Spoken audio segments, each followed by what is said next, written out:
হুসাইনের মাথাটা বুকের সাথে লাগিয়ে ডাক দে, হুসাইন আমি কে দেখো, আমি কে দেখো। হুসাইন তুমি কিভাবে পেরেছো আল্লাহর দ্বীনকে জিন্দা করতে?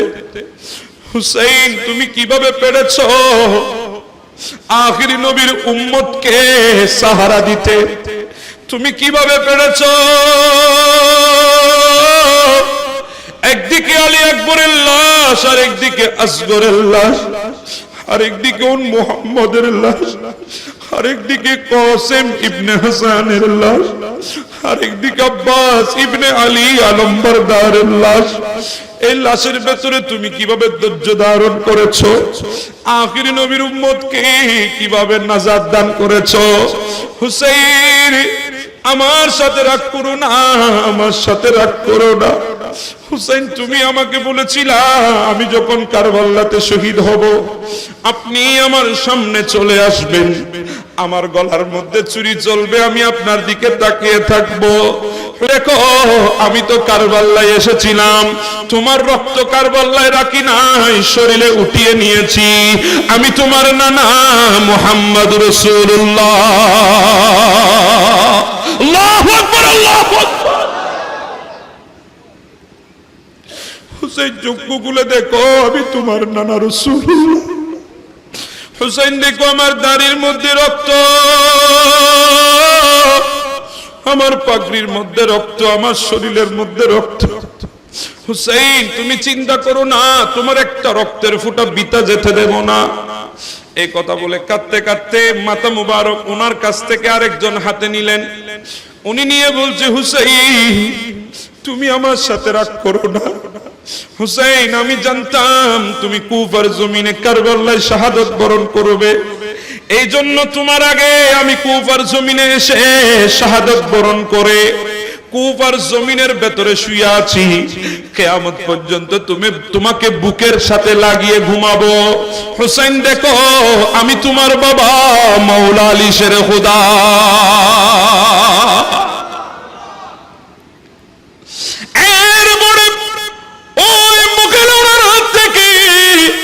ইমাম হুসাইনের মাথাটা বুকের সাথে লাগিয়ে নিলেন। উনি অজর নয়নে কাঁদতেছে, বলে হুসাইন পৃথিবীর এমন কোন সম্পদ নাই মায়ের বুকের দুধের হক সন্তান আদায় করতে পারবে, এমন কোন জিনিস নাই মায়ের বুকের হক দুধের হক আদায় করতে পারবে। সন্তান যদি জানটাও বের করে মা বাবার কদমে রেখে দেয় এরপরেও মা বাবার হক আদায় হবে না। কিন্তু হুসাইন আমি তোমার মা ফাতেমাতুজ জোহরা, আমি তোমাকে বলতেছি তুমি আমার বুকের দুধের হক আদায় করে দিয়েছো। জয়নাব বিনতে ফাতেমা বলছিল ও আমার ভাই ফাতেমার কলিজার টুকরা হুসাইন আপনি কোথায়? আজকে আপনি নাই বলে এই জালেমরা আমার মাথার ওড়না ধরে টান দিচ্ছে, তারা আমাকে কত কিছু বলে বলে ধিক্কার দিচ্ছে। আজকে যদি আপনি থাকতেন তারা তো আমাদের সাথে এমনটা করতে পারত না। তারা 10 তারিখ মুহররমের দিনগত রাত 11 তারিখের রাত কুফার জমিনের দিকে যেতে পারে নাই, কারবালার ময়দানে ছিল। আসমান থেকে 40 দিন পর্যন্ত রক্তের বৃষ্টি হয়েছে। এরা যখন 10 তারিখ রাত যখন দিনগত 11 তারিখের রাতে যখন কারবালার ময়দানে থাকছে, রাতে খাওয়ার জন্য তারা একটা উট জবে করেছে। ওই উটটা জবে করার সাথে সাথে উটের মাংসগুলার মাংস নাই, এগুলাও রক্ত হয়ে গেছে। 11 তারিখ দিনের বেলা তারা রওনা হলো কুফার দিকে। গভর্নিং হাউসের মধ্যে তারা যাবে, উবাইদুল্লাহ জিয়াদ জালেমের কাছে যাবে। তারা যখন রওনা হলো ইমাম আলী মুকাম সৈয়দুশ শুহাদা ইমাম হুসাইন রাদিয়াল্লাহু তাআলা আনহু, ওনার মাথা মুবারক ছিল একজন বড় জালেম হৌলি বিন ইয়াজিদের হাতে। তার কাছে ইমাম হুসাইনের মাথা ছিল। আওলাদের রাসূলের মহিলাগুলোকে পেছনে হাত দিয়ে বেঁধে ফেলেছে, জয়নুল আবেদিনকে পেছনে হাত বেঁধে ফেলেছে, কয়েদি বানিয়েছে, বন্দি বানিয়ে কুফার দিকে রওনা। যেতে যেতে 11 তারিখের দিনও চলে গেল। 12 তারিখের রাত যখন চলে আসলো, কুফার জমিনের মধ্যে তারা উপস্থিত হলো। দেখে উবাইদুল্লাহ জিয়াদের দফতর বন্ধ হয়ে গেছে, অফিস টাইম শেষ হয়ে গেছে। উবাইদুল্লাহ জিয়াদ অফিস তালা মেরে ঘুমিয়ে গেছে। এটা দেখার পরে আমর বিন সাদ বলে, ও হাউলি বিন ইয়াজিদ, মাথাটা তোমার কাছে রেখে দাও, কারণ তোমার ঘর কুফার গভর্নিং হাউসের পাশে। আর আওলাদের রাসূলের যেই সমস্ত মহিলাগুলোকে কয়েদি বানিয়েছ, জয়নুল আবেদিনকে কয়েদি বানিয়েছ, তাদেরকে কুফার গভর্নিং হাউসের সামনে বসিয়ে রাখো।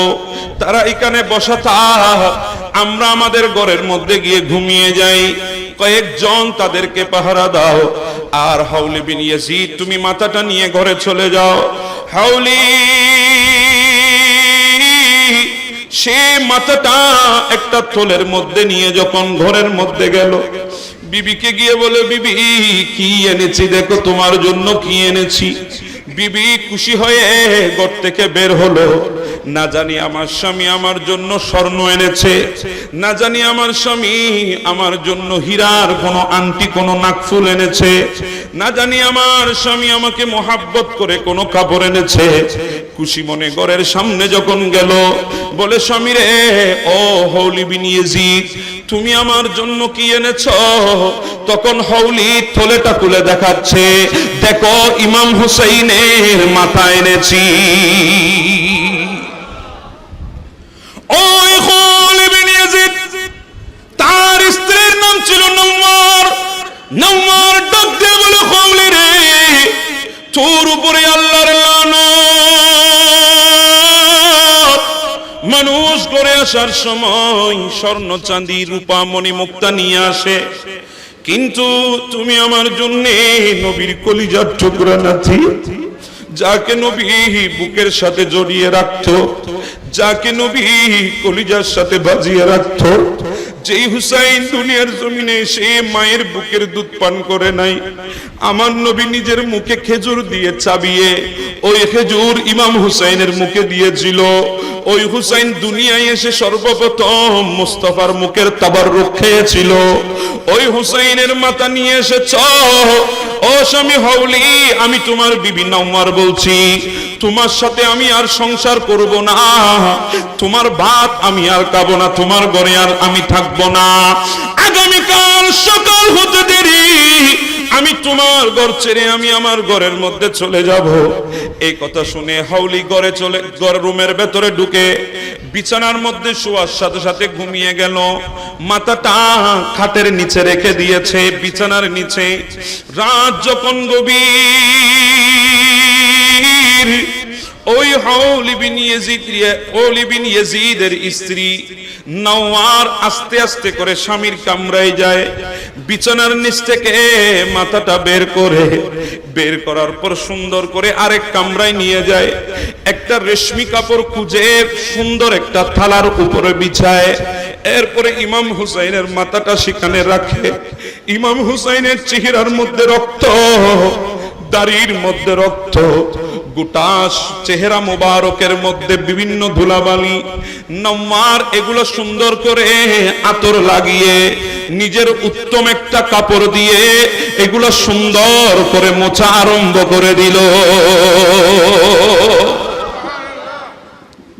এইভাবে মোছার পরে রাত যখন গভীর হয়ে গেল, নওয়ার ইমাম আলী মুকামের মাথা মুবারকের জিয়ারত শুরু করে দিয়েছে। সুবহানাল্লাহ। ইমাম হুসাইনের মাথা মুবারকের জিয়ারত করতেছে। ইমাম হুসাইনের চেহারার দিকে তাকিয়ে তাকিয়ে চোখের পানি ছেড়ে দিয়েছে। ইমাম হুসাইনের চেহারার দিকে তাকিয়ে জিয়ারত করছে। নওয়ার বলে, আমি দেখতেছি রাত যখন গভীর, একটা আসমান থেকে নূরানি একটা লাইট নামতে নামতে নামতে ইমাম হুসাইনের মাথা বরাবর এসে থেমে গেছে। ওই লাইটটা থেকে এমন ভাবে আলো বের হয়েছে, আলো বিচ্ছুরিত হচ্ছে, ওই লাইটে আমার গোটা ঘর আলোকিত হয়ে গেল। এইভাবে রাত গভীর পর্যন্ত উনি ইমামে আলী মকামের জিয়ারত করেছেন। সকালবেলা ইমামে আলী মকাম ইমাম হুসাইন রাদিয়াল্লাহু তাআলা আনহুর মাথা মুবারক নিয়ে হাউলি বিন ইয়াজিদ ওই উবাইদুল্লাহ জিয়াদের গভর্নিং হাউসের মধ্যে যখন গেল, গভর্নিং হাউসের মধ্যে যাওয়ার পর উবাইদুল্লাহ জিয়াদের টেবিলের মধ্যে ইমাম হুসাইনের মাথাটা রাখা হলো। যখন ইমাম হুসাইনের মাথা হাউলি বিন ইয়াজিদের টেবিলের উপরে রাখা হয়েছে, তখন ওই উবাইদুল্লাহর হাতে একটা লাঠি ছিল, ওই লাঠি দিয়ে ইমাম হুসাইনের মাথার মধ্যে আঘাত করতেছে। তারা শহীদ করার পরেও ক্ষান্ত হয় নাই, মাথার মধ্যে আঘাত করছে, টুটের মধ্যে আঘাত করছে, দন্দনের মধ্যে আঘাত করতেছে। ওই মজলিসের মধ্যে অনেকে বসা ছিল। ওই মজলিসে আমার নবীর একজন বৃদ্ধ সাহাবী যার নাম যায়েদ ইবনে আরকাম রাদিয়াল্লাহু তাআলা তিনিও বসা ছিলেন। হঠাৎ করে যায়েদ বিন আরকাম এই দৃশ্যটা দেখে দাঁড়িয়ে গেলেন, ডাক দিয়ে বললেন, উবাইদুল্লাহ, উবাইদুল্লাহ, তুমি কি করছো, কি করছো? উবাইদুল্লাহ রে, তুমি যে মাথার উপরে তুমি আঘাত করছো, যেই টুটের উপরে আঘাত করছো, আমি যায়েদ বিন আরকাম দেখেছি মুস্তাফা সেই মাথা এবং টুটটা নিজের মুখ দিয়ে চুষতে। আমি দেখেছি আমার নবী সেই মাথা টুট দিয়ে চুমু খেত, সেই উট এবং টুট আমার নবী চুষতেন। আমার নবী এত বেশি মুহাব্বত করত, আমি নিজের চোখে দেখেছি। তুমি আজকে সেই টুটের উপরে আঘাত করছো, সেই মাথার উপরে আঘাত করছো। তখন উবাইদুল্লাহ বলে, জল্লাদ, তুমি তাকে কতল করে দাও। জল্লাদ বলে, হুজুর সে তো বৃদ্ধ মানুষ, বুড়া মানুষ। উবাইদুল্লাহ বলে, যায়েদ রে, তুমি বৃদ্ধ বলে আমি তোমাকে ছেড়ে দিয়েছি, নতুবা এখন আমি তোমাকে কতল করে দিতাম। যায়েদ বিন আরকাম বলে, উবাইদুল্লাহ, আমি বুড়ো বলে আমাকে সম্মান করেছো, কিন্তু হুসাইন আমি যায়েদ বিন আরকামের চাইতে তো আরো শ্রেষ্ঠ, আমি যায়েদ বিন আরকামের চাইতে আরো শ্রেষ্ঠ। কারণ হুসাইন একদিকে নবীর সাহাবী, হুসাইন আরেকদিকে নবীর নাতি। সুবহানাল্লাহ। এই কথা বলার পর যায়েদ বিন আরকামকে বের করে দেওয়া হলো। এইদিকে উবাইদুল্লাহ বলে, কাকে কাকে বন্দী বানিয়েছো আমার সামনে পেশ করো। দেখতেছে সবগুলা মহিলা, একজন মাত্র পুরুষ আছে। বলে, একে? বলে, ইমাম হুসাইনের মেজো ছেলে, নাম কি? জয়নুল আবেদিন আলিউল আওসাদ। বলে, তাকে মারো নাই, তাকে কতল করো নাই, শহীদ করো নাই? বলে, না, সে অসুস্থ, তাকে ছেড়ে দিয়েছি। বলে, না না, হুসাইনের একটা সন্তানকেও ছাড়া যাবে না, যাও তাকে কতল করে দাও, শহীদ করে দাও। তখন জয়নুল আবেদিন ডাক দিয়ে বলে, উবাইদুল্লাহ রে, আমাকে শহীদ করে দিবা, আমার কোনো চিন্তা নাই, ভাবনা নাই, কিন্তু আমার দুইটা ওসিয়ত আছে। ওই ওসিয়ত গুলো যদি তুমি পালন করতে পারো, আমাকে যদি ওয়াদা করতে পারো, তাহলে আমাকে তুমি কতল করে দাও, শহীদ করে দাও, আমার কোনো অভিযোগ থাকবে না। বলে, সেই ওসিয়ত গুলা কি? বলে, একটা ওসিয়ত হচ্ছে, এখানে আমার মারা আছে, আমার ফুফু আছে, আমার বোনরা আছে, তোমাকে আমার সাথে ওয়াদা করতে হবে, তাদের পর্দা হেফাজত করতে হবে। দ্বিতীয় নম্বর, তাদেরকে উপযুক্ত একজন নেককার মানুষকে তাদের অভিভাবক বানাতে হবে। তাদের নেককার মানুষকে অভিভাবক বানিয়ে তাদেরকে মদিনায় পৌঁছিয়ে দিতে হবে। এই দুটা ওসিয়ত যদি পালন করতে পারো, আমাকে তুমি শহীদ করে দাও আর আমাকে মেরে ফেলো, আমার কোনো অভিযোগ থাকবে না। উবাইদুল্লাহর কলিজার মধ্যে কথাগুলো তীরের মতো আঘাত করেছে। উবাইদুল্লাহ ভয় পেয়ে গেছে, বলে আমি এমন নেককার মানুষ কোথায় পাবো? ঠিক আছে ঠিক আছে, তোমাকে মারবো না, তুমি থাকো। এরপরে সৈন্যদেরকে ডেকে 70 জনের একটা কাফেলা করলেন। 70 জনের একটা কাফেলা করে খলিদ বিন ইয়াজিদকে প্রদান করে ইমাম হুসাইনের মাথাটা তীরের আগার মধ্যে গেঁথে দিয়ে বলে, এই মহিলা কয়েদিগুলাকে নিয়ে, আওলাদের রাসূলের এই মহিলাদেরকে নিয়ে, তাদেরকে বন্দী বানিয়ে ইমাম হুসাইনের মাথাটা সিরিয়ার জমিনে নিয়ে যাও, আর সিরিয়ায় দারুল হুকুমাত ইয়াজিদের সামনে পেশ করবে। ইমামে আলী মাকাম শাহাদাত হওয়ার পরে আমরা ওনার শাহাদাতের আলোচনা করছি, আর আমার নবী ইমাম শহীদ হওয়ার আগে ইমামের শাহাদাতের আলোচনা শুরু করেছেন। শুধু এখানে থামবে না, কিয়ামতের ময়দানেও ইমাম হুসাইনের শাহাদাতের আলোচনা চলবে, কিয়ামতের ময়দানেও চলবে। যখন আমার নবী কিয়ামতের ময়দানে উঠবে, উম্মে সালমা রাদিয়াল্লাহু তাআলা আনহা, আমাদের মা উম্মাহাতুল মুমিনিন, আমার রাসূলের বিবি, বলে 10 তারিখ মুহররমের আমি ঘুমন্ত অবস্থায় ছিলাম, হঠাৎ করে দেখতেছি আমার স্বপ্নের মধ্যে, খাবের মধ্যে আমার রাসূল তশরিফ এনেছেন। আমি দেখতেছি আমার নবীর দাড়ি মুবারকের মধ্যে রক্ত, আমি দেখছি আমার নবীর চুল মুবারকের মধ্যে রক্ত, আমি দেখছি নবীর আমামা শরীফের মধ্যে রক্ত, পাগড়ি মুবারকের রক্ত, আমি দেখছি নবীর জুব্বা মুবারকের রক্ত। আমি জিজ্ঞাসা করলাম, নবী গো, আপনাকে এরকম দেখাচ্ছে কেন, বিবস্ত্র দেখাচ্ছে কেন, রক্তাক্ত শরীর কেন? আমার নবী বলে, সালমা রে, তুমি কি জানো না আজকে 61 হিজরি 10ই মুহররম, জোহরের ওয়াক্ত পেরিয়ে গেছে। তুমি কি জানো না কারবালার ময়দানে আমার কলিজার টুকরা নাতি ইমামে আলী মাকাম ইমাম হুসাইনকে ওই জালেমরা শহীদ করে দিয়েছে। হুসাইনের সর যখন শরীর থেকে আলাদা হয়ে গেছে, হুসাইন নানা নানা বলে যখন চিৎকার করছে, আমি নবী মদিনায় তৈবা থেকে দৌড় দিয়েছি, আমি গিয়ে আমার হুসাইনকে জড়িয়ে ধরে হুসাইন বলে বলে আমিও গড়াগড়ি করেছি। উম্মে সালমা একটি রক্তের ফোঁটা আমি কারবালার ময়দানে রাখি নাই, সবগুলো আমার শরীর আমি উঠাই নিয়েছি, দাড়ির মধ্যে লাগিয়েছি, চুলের মধ্যে লাগিয়েছি, পাগড়ির মধ্যে লাগিয়েছি। এইভাবে কিয়ামত পর্যন্ত আমি রওজায়ে আতহারে আরাম করব, আর কিয়ামতের ময়দানে আল্লাহর দরবারে উঠে বলবো, আল্লাহ আমি আমার হুসাইনের রক্তের বদলা চাই, আমি আমার হুসাইনের রক্তের বিচার চাই।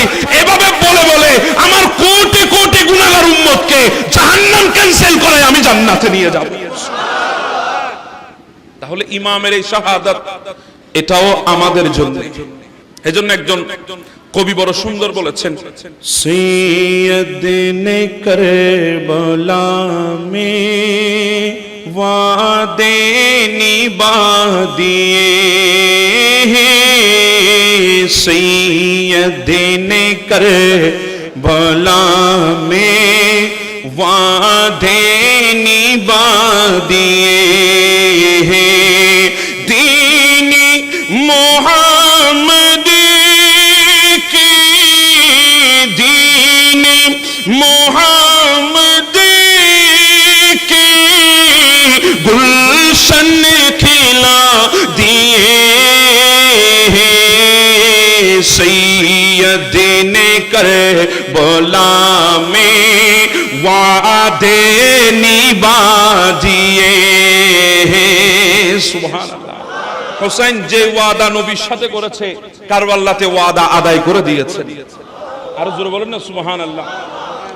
बोले हुसैन मौला तेरी रजा की खातिर, बोले हुसैन मौला तेरी रजा की खातिर, एक एक करके मैंने, एक एक करके मैंने हीरे लौटा दिए, सैयद ने करबला में वादे निभा दिए, सैयद ने करबला में वादे निभा दिए। सुभान अल्लाह। ইমামে আলী মাকামের শাহাদাত হলো। নামাজের অবস্থায় ইমামে আলী মাকামকে শহীদ করা হয়েছে। শাহাদাতের পরে তারা ক্ষান্ত হয় নাই। আমাদের দেশে যদি কোনো জালেমও যদি হয়, কোনো কাফের, ওনার সামনে যদি একটা লাশ পড়ে থাকে, সেই জালেম হলেও তার কলিজার ভেতরে এহতেরাম আসবে। কথা বলেন ঠিক না? ওই লাশটার প্রতি একটু সহানুভূতি আসবে। কিন্তু তারা লাশ, রসুলের আওলাদ তো দূরের কথা, লাশের প্রতিও তাদের এহতেরাম আসে নাই। তারা ওই লাশগুলার উপরে তাদের ঘোড়াগুলো দৌড় করিয়েছে, দৌড়িয়ে দিয়েছে। দৌড়িয়ে দেওয়ার পর ইমামকে শাহাদাত করার সাথে সাথে আসমান লাল হয়ে গেছে, রক্ত লালে লাল। আসমান থেকে রক্তের বৃষ্টি পড়েছে এভাবে 40 দিন। কয়দিন? হযরত জালালউদ্দিন সুয়ুতী আলাইহির রাহমা তারিখুল খুলাফার মধ্যে নোট করছে, বলে দুনিয়ার মানুষ, তোমরা আজকে মাগরিবের পরে পশ্চিম আকাশে একটা ছোট লালিমা দেখো। ছোট লালিমা আছে না? সূর্য নয়, সূর্য নয়। মাগরিবের নামাজের পরে আকাশ যখন অন্ধকার হয়ে যায়, পশ্চিম আকাশে লম্বা কিংবা গুলবৃত্তের একটা লালিমা দেখা যায়। জালালউদ্দিন সুয়ুতী বলছে তারিখুল খুলাফার মধ্যে, বলে এই লালিমাটা কারবালার আগে ছিল না। যখন ইমাম হোসেনকে শহীদ করা হলো, গোটা আসমান লাল হয়ে গেছে। 40 দিন লাল ছিল, আস্তে আস্তে ওই লালিমাটা কমেছিল, কমতে কমতে পশ্চিম আকাশে গিয়ে থেমে গেছে। আমার আল্লাহ বলে, লালিমা আর কমবি না, এতটুকু থেকে যাবি, কারণ কিয়ামত পর্যন্ত আমার যত বান্দা দুনিয়ার জমিনে আসবে, আমি এই লালিমাটা দেখিয়ে তাদেরকে ইমাম হুসাইনের কথা স্মরণ করিয়ে দেব। আমরা তো 10 দিন ইমাম হুসাইনের মাহফিল করে ক্লান্ত। আল্লাহ তো কিয়ামত পর্যন্ত ইমাম হুসাইনের মাহফিল করছেন পশ্চিম আকাশে। সুবহানাল্লাহ বলবেন না? পশ্চিম আকাশে একটা লালিমা আছে না নাই? ইমাম হুসাইনকে শাহাদাত করার পর ইমাম হুসাইনের যে তাবুগুলা ছিল, ওখানে একজন পুরুষ ছিলেন মাত্র, যার নাম হচ্ছে জয়নুল আবেদিন। এটা না, এই নামে ওনাকে দুনিয়া চিনে, কিন্তু এটা ওনার নাম নয়। জয়নুল আবেদিন এটা ওনার নাম। ওনার নাম হচ্ছে আলিউল আওসাত। ওনার নাম আলিউল আওসাত। আমি আমার ছেলের নামও রেখেছি আলিউল আওসাত, ওনার নামে নিসবতে। ওনার নাম হচ্ছে আলিউ আওসাত। ইনি ছিলেন অসুস্থ, বিছানাবন্দী, উঠতে পারে নাই। 104 ডিগ্রি জ্বর ছিল, গায়ের টেম্পারেচার বেশি ছিল। এরপরেও যখন আলী আকবর শাহাদাত বরণ করেছেন, নিজের বড় ভাই, তিনি তখন লাঠির উপর ভর দিয়ে আব্বাজানের কাছে এসেছিলেন। আব্বাজান, আমার ছোট ভাই চলে গেছে আলী আসগর, আমার বড় ভাই আলী আকবরও চলে গেছে, আমার ভাই কাসেমও চলে গেছে, আমার ভাই এইভাবে ওন মুহাম্মদও চলে গেছে, আমার চাচা আব্বাস আলম বারদারও চলে গেছে। আব্বা, আমি আর কি করব? আমাকেও আপনি বিদায় দিন, আমিও কারবালার ময়দানে যাব। কিন্তু ইমাম হোসেন বড় সেদিন দয়া করেছেন আমাদের উপরে। ইমাম হোসেন বলছেন, না, আমি তোমাকে অনুমতি দেব না। একদিকে তুমি মাযুল, মানে অসুস্থ, তুমি যুদ্ধের ময়দানে যেতে পারবে না, জিহাদ তোমার জন্য ফরজ হয় নাই, এজন্য আমি তোমাকে অনুমতি দিতে পারছি না। দ্বিতীয় নাম্বার, আজকে যদি তোমাকে আমি অনুমতি দিয়ে দিই, তাহলে আমি হুসাইনের নসল বন্ধ হয়ে যাবে। আমি হুসাইনের আওলাদ বাংলার মানুষ সৈয়দ আহমদ শাহ সিরকুটির চেহারার মধ্যে দেখতে পারবে না। বাংলার মানুষ তৈয়ব শাহ নামে আমার কোনো আওলাদ দেখতে পারবে না। বাংলার মানুষ তাহের শাহ নামে আমার কোনো আওলাদ দেখতে পারবে না। এজন্য আমি তোমাকে রেখে দেব, তোমার নসল দিয়ে কিয়ামত পর্যন্ত আমি হুসাইনের বংশ জারি এবং সারি রেখে দেব। সুবহানাল্লাহ। ওনাকে বুকের সাথে জড়িয়ে ধরেছেন, জড়িয়ে ধরে ওনাকে এলমে শরীয়ত, এলমে তরিকত, এলমে মারফত, এলমে হাকিকত সমস্ত এলম দিয়ে ওনাকে মালামাল বানিয়ে দিয়েছেন, ফুয়ুজাত দিয়ে ভরপুর করে দিয়েছেন। বলে, যাও তুমি এবং তাবুর ভেতরে চলে যাও। সুবহানাল্লাহ। আজকে যদি ইমাম হোসেন সেই দয়া যদি আমাদের উপর না করতেন, আমরা কি আলে রাসূল হুজুর কিবলাকে দেখতে পেতাম? আমাদের ভাইয়ের আজকে সাজরার মধ্যে বলে না, জিসিমে তাহিরে কলব তাহিরে রূহ তাহিরে দে মুঝে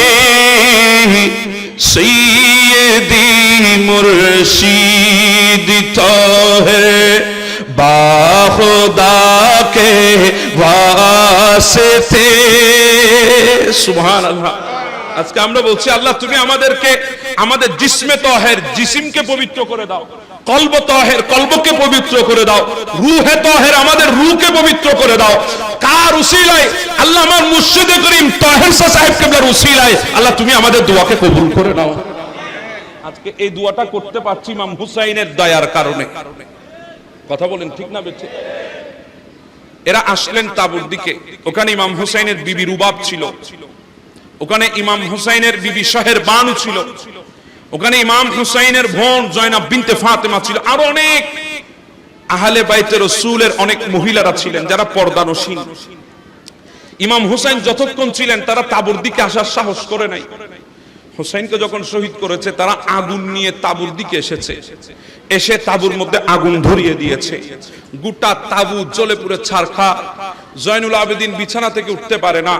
জয়নাব বিনতে ফাতেমা ভাতিজাকে বুগলের নিচে আগলে ধরে টান দিয়ে তুলে আস্তে আস্তে করে তাবু থেকে বের হচ্ছে। ওনার ওড়না চলে গেছে আগুনের ভেতরে, ইয়াজিদ বাহিনী তাকিয়ে আছে। আগুনের ভেতরে ওড়না গেলে সেই ওড়নার মধ্যে আগুন ধরবে, এটা স্বাভাবিক, কিন্তু জয়নাব বিনতে ফাতেমার ওড়না যখন আগুনের মধ্যে গিয়েছে, আগুন জয়নাব বিনতে ফাতেমার ওড়নাকে পর্যন্ত স্পর্শ করে নাই। তাহলে আগুনে জয়নাব বিনতে ফাতেমাকে চিনে। কথা কোন ঠিক না বেঠিক? কিন্তু আমার রাসূলের কলমা পড়নেওয়ালারা আমার রাসূলের আওলাদকে চেনে নাই। আমার বাবারা, সাইয়েদনা জয়নাব বিনতে ফাতেমা ইনি যখন ওনার ভাতিজা হযরতে জয়নুল আবেদিন আলীউল আওসাদকে নিয়ে যখন বের হচ্ছিল, ওনার ওড়না আগুনের মধ্যে পড়েছে, কিন্তু ওই ওড়না আগুনে জ্বলে নাই। ইয়াজিদিরা দিকে এটা আরো রাগান্বিত হয়ে গেল। তারা জয়নাব বিনতে ফাতেমার ওড়নার মধ্যে হাত দিয়েছে। হাত দিয়ে যখন ওড়নাকে টান দেওয়া আরম্ভ করেছে, তখন জয়নাব বিনতে ফাতেমা কিছু কথা তাদেরকে বলেছিল। একজন কবি সেই কথাগুলো কত সুন্দর করে তার সুরে সুরে কথাগুলো তুলে ধরেছিল। জয়নাব বিনতে ফাতেমা ডাক দিয়ে বলেছিল, আমদদ কে আপ এ ফাতেমা কে দিল জালিম উতারতে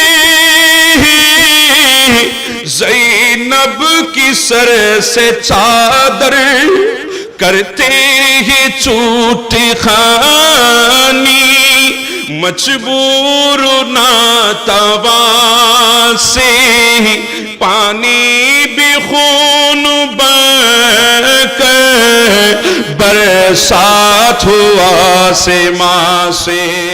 জয়নাব বিনতে ফাতেমা বলছিল, ও আমার ভাই ফাতেমার কলিজার টুকরা হুসাইন, আপনি কোথায়? আজকে আপনি নাই বলে এই জালেমরা আমার মাথার ওড়না ধরে টান দিচ্ছে, তারা আমাকে কত কিছু বলে বলে ধিক্কার দিচ্ছে। আজকে যদি আপনি থাকতেন তারা তো আমাদের সাথে এমনটা করতে পারতো না। তারা 10 তারিখ মুহররমের দিনগত রাত 11 তারিখের রাত কুফার জমিনের দিকে যেতে পারে নাই, কারবালার ময়দানে ছিল। আসমান থেকে 40 দিন পর্যন্ত রক্তের বৃষ্টি হয়েছে। এরা যখন 10 তারিখ রাত, যখন দিনগত 11 তারিখের রাতে যখন কারবালার ময়দানে থাকছে, রাতে খাওয়ার জন্য তারা একটা উট জবে করেছে। ওই উটটা জবে করার সাথে সাথে উটের মাংসগুলার মাংস নাই, এগুলাও রক্ত হয়ে গেছে। 11 তারিখ দিনের বেলা তারা রওনা হলো কুফার দিকে। গভর্নিং হাউসের মধ্যে তারা যাবে, উবাইদুল্লাহ জিয়াদ জালেমের কাছে যাবে। তারা যখন রওনা হলো, ইমাম আলী মুকাম সৈয়দুশ শুহাদা ইমাম হুসাইন রাদিয়াল্লাহু তাআলা আনহু, ওনার মাথা মুবারক ছিল একজন বড় জালেম হৌলি বিন ইয়াজিদের হাতে। তার কাছে ইমাম হুসাইনের মাথা ছিল। আওলাদ রাসূলের মহিলাগুলোকে পেছনে হাত দিয়ে বেঁধে ফেলেছে, জয়নুল আবেদিনকে পেছনে হাত বেঁধে ফেলেছে, কয়েদি বানিয়েছে, বন্দি বানিয়ে কুফার দিকে রওনা। যেতে যেতে 11 তারিখের দিনও চলে গেল। 12 তারিখের রাত যখন চলে আসলো, কুফার জমিনের মধ্যে তারা উপস্থিত হলো। দেখে উবাইদুল্লাহ জিয়াদের দফতর বন্ধ হয়ে গেছে, অফিস টাইম শেষ হয়ে গেছে। উবাইদুল্লাহ জিয়াদ অফিস তালা মেরে ঘুমিয়ে গেছে। এটা দেখার পরে আমর বিন সাদ বলে, ও হাউলি বিন ইয়াজিদ, মাথাটা তোমার কাছে রেখে দাও, কারণ তোমার ঘর কুফার গভর্নিং হাউসের পাশে। আর আওলাদের রাসূলের যেই সমস্ত মহিলাগুলাকে কয়েদি বানিয়েছ, জয়নুল আবেদিনকে কয়েদি বানিয়েছ, তাদেরকে কুফার গভর্নিং হাউসের সামনে বসিয়ে রাখো। তারা এখানে বসা থাক, আমরা আমাদের ঘরের মধ্যে গিয়ে ঘুমিয়ে যাই। কয়েকজন তাদেরকে পাহারা দাও। আর হাউলি বিন ইয়াজিদ, তুমি মাথাটা নিয়ে ঘরে চলে যাও। হাউলি সে মাথাটা একটা থলের মধ্যে নিয়ে যখন ঘরের মধ্যে গেল, বিবিকে গিয়ে বলে, বিবি কি এনেছি দেখো, তোমার জন্য কি এনেছি। বিবি খুশি হয়ে ঘর থেকে বের হলো। না জানি আমার স্বামী আমার জন্য স্বর্ণ এনেছে, না জানি আমার স্বামী আমার জন্য হীরার কোনো আংটি, কোনো নাকফুল এনেছে, না জানি আমার স্বামী আমাকে মোহাব্বত করে কোনো কাপড় এনেছে। খুশি মনে ঘরের সামনে যখন গেল, বলে, স্বামী রে, ও হাউলি বিন ইয়াজিদ, তুমি আমার জন্য কি এনেছ? তখন হাউলি থলেটা খুলে দেখাচ্ছে, দেখো ইমাম হুসাইনের মাথা এনেছি। ওই হাউলি বিন ইয়াজিদ, তার স্ত্রীর নাম ছিল নওয়ার। নওয়ার ডাক দিয়ে বলে, হাউলি রে, তোর উপরে আল্লাহর লানত। মানুষ ঘরে আসার সময় স্বর্ণ চাঁদি রূপা মণি মুক্তা নিয়ে আসে, কিন্তু তুমি আমার জন্য নবীর কলিজার টুকরা নাতি, যাকে নবী বুকের সাথে জড়িয়ে রাখতো, যাকে নবী কলিজার সাথে বাজিয়ে রাখতো, যেই হুসাইন দুনিয়ার জমিনে এসে মায়ের বুকের দুধ পান করে নাই, আমার নবী নিজের মুখে খেজুর দিয়ে চাবিয়ে ওই খেজুর ইমাম হুসাইনের মুখে দিয়েছিল। ওই হুসাইন দুনিয়ায় এসে সর্বপ্রথম মুস্তাফার মুখের তাবাররুক খেয়েছিল। ওই হুসাইনের মাথা নিয়ে এসেছ। ও স্বামী হাউলি, আমি তোমার বিবি নওয়ার বলছি, তোমার সাথে আমি আর সংসার করব না, তোমার ভাত আমি আর খাবো না, তোমার ঘরে আর আমি থাকবো না। আগামীকাল সকাল হতে দেরি আমি তোমার ঘর ছেড়ে আমি আমার ঘরের মধ্যে চলে যাব। এই কথা শুনে হাউলি ঘরে চলে, ঘর রুমের ভেতরে ঢুকে বিছানার মধ্যে শোয়ার সাথে সাথে ঘুমিয়ে গেল। মাথাটা খাটের নিচে রেখে দিয়েছে, বিছানার নিচে। রাত যখন গভীর, ওই হাউলি বিন ইয়াজিদের স্ত্রী নওয়ার আস্তে আস্তে করে স্বামীর কামরায় যায়, বিছানার নিচ থেকে মাথাটা বের করার পর সুন্দর করে আরেক কামরায় নিয়ে যায়। একটা রেশমি কাপড় খুঁজে সুন্দর একটা থালার উপরে বিছায়। এরপরে ইমাম হুসাইনের মাথাটা সেখানে রাখে। ইমাম হুসাইনের চেহারার মধ্যে রক্ত, দাড়ির মধ্যে রক্ত, গোটা চেহারা মোবারকের মধ্যে বিভিন্ন ধুলাবালি। নওয়ার এগুলো সুন্দর করে আতর লাগিয়ে নিজের উত্তম একটা কাপড় দিয়ে এগুলো সুন্দর করে মোছা আরম্ভ করে দিল। এইভাবে মোছার পরে রাত যখন গভীর হয়ে গেল, নওয়ার ইমাম আলী মুকামের মাথা মুবারকের জিয়ারত শুরু করে দিয়েছে। সুবহানাল্লাহ। ইমাম হুসাইনের মাথা মুবারকের জিয়ারত করতেছে। ইমাম হুসাইনের চেহারার দিকে তাকিয়ে তাকিয়ে চোখের পানি ছেড়ে দিয়েছে। ইমাম হুসাইনের চেহারার দিকে তাকিয়ে জিয়ারত করছে। নওয়ার বলে, আমি দেখতেছি রাত যখন গভীর, একটা আসমান থেকে নূরানি একটা লাইট নামতে নামতে নামতে ইমাম হুসাইনের মাথা বরাবর এসে থেমে গেছে। ওই লাইটটা থেকে এমন ভাবে আলো বের হয়েছে, আলো বিচ্ছুলিত হচ্ছে, ওই লাইটে আমার গোটা ঘর আলোকিত হয়ে গেল। এইভাবে রাত গভীর পর্যন্ত উনি ইমামে আলী মকামের জিয়ারত করেছেন। সকালবেলা ইমামে আলী মকাম ইমাম হুসাইন রাদিয়াল্লাহু তাআলা আনহুর মাথা মুবারক নিয়ে হাউলি বিন ইয়াজিদ ওই উবাইদুল্লাহ জিয়াদের গভর্নিং হাউসের মধ্যে যখন গেল, গভর্নিং হাউসের মধ্যে যাওয়ার পর উবাইদুল্লাহ জিয়াদের টেবিলের মধ্যে ইমাম হুসাইনের মাথাটা রাখা হলো। যখন ইমাম হুসাইনের মাথা হাউলি বিন ইয়াজিদের টেবিলের উপরে রাখা হয়েছে, তখন ওই উবাইদুল্লাহর হাতে একটা লাঠি ছিল, ওই লাঠি দিয়ে ইমাম হুসাইনের মাথার মধ্যে আঘাত করতেছে। তারা শহীদ করার পরেও ক্ষান্ত হয় নাই, মাথার মধ্যে আঘাত করছে, টুটের মধ্যে আঘাত করছে, দন্দনের মধ্যে আঘাত করতেছে। ওই মজলিসের মধ্যে অনেকে বসা ছিল। ওই মজলিসে আমার নবীর একজন বৃদ্ধ সাহাবী যার নাম যায়েদ ইবনে আরকাম রাদিয়াল্লাহু তাআলা তিনিও বসা ছিলেন। হঠাৎ করে যায়েদ বিন আরকাম এই দৃশ্যটা দেখে দাঁড়িয়ে গেলেন, ডাক দিয়ে বললেন, উবাইদুল্লাহ, ও উবাইদুল্লাহ, তুমি কি করছো, কি করছো? উবাইদুল্লাহ রে, তুমি যেই মাথার উপরে তুমি আঘাত করছো, যেই টুটের উপরে আঘাত করছো, আমি যায়েদ বিন আরকাম দেখেছি মুস্তাফা সেই মাথা এবং টুটটা নিজের মুখ দিয়ে চুষতে। আমি দেখেছি আমার নবী সেই মাথা টুট দিয়ে চুমুকে থো, সেই উট এবং টুট আমার নবী চুষতেন।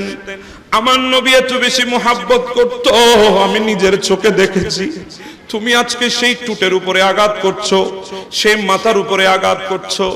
তখন উবাইদুল্লাহ বলে, জল্লাদ, তুমি তাকে কতল করে দাও। জল্লাদ বলে, হুজুর সে তো বৃদ্ধ মানুষ, বুড়া মানুষ। উবাইদুল্লাহ বলে, যায়েদ রে, তুমি বৃদ্ধ বলে আমি তোমাকে ছেড়ে দিয়েছি, নতুবা এখন আমি তোমাকে কতল করে দিতাম। যায়েদ বিন আরকাম বলে, উবাইদুল্লাহ, আমি বুড়ো বলে আমাকে সম্মান করেছো, কিন্তু হুসাইন আমি যায়েদ বিন আরকামের চাইতে তো আরো শ্রেষ্ঠ। আমি যায়েদ বিন আরকামের চাইতে আরো শ্রেষ্ঠ, কারণ হুসাইন একদিকে নবীর সাহাবী, হুসাইন আরেকদিকে নবীর নাতি। সুবহানাল্লাহ।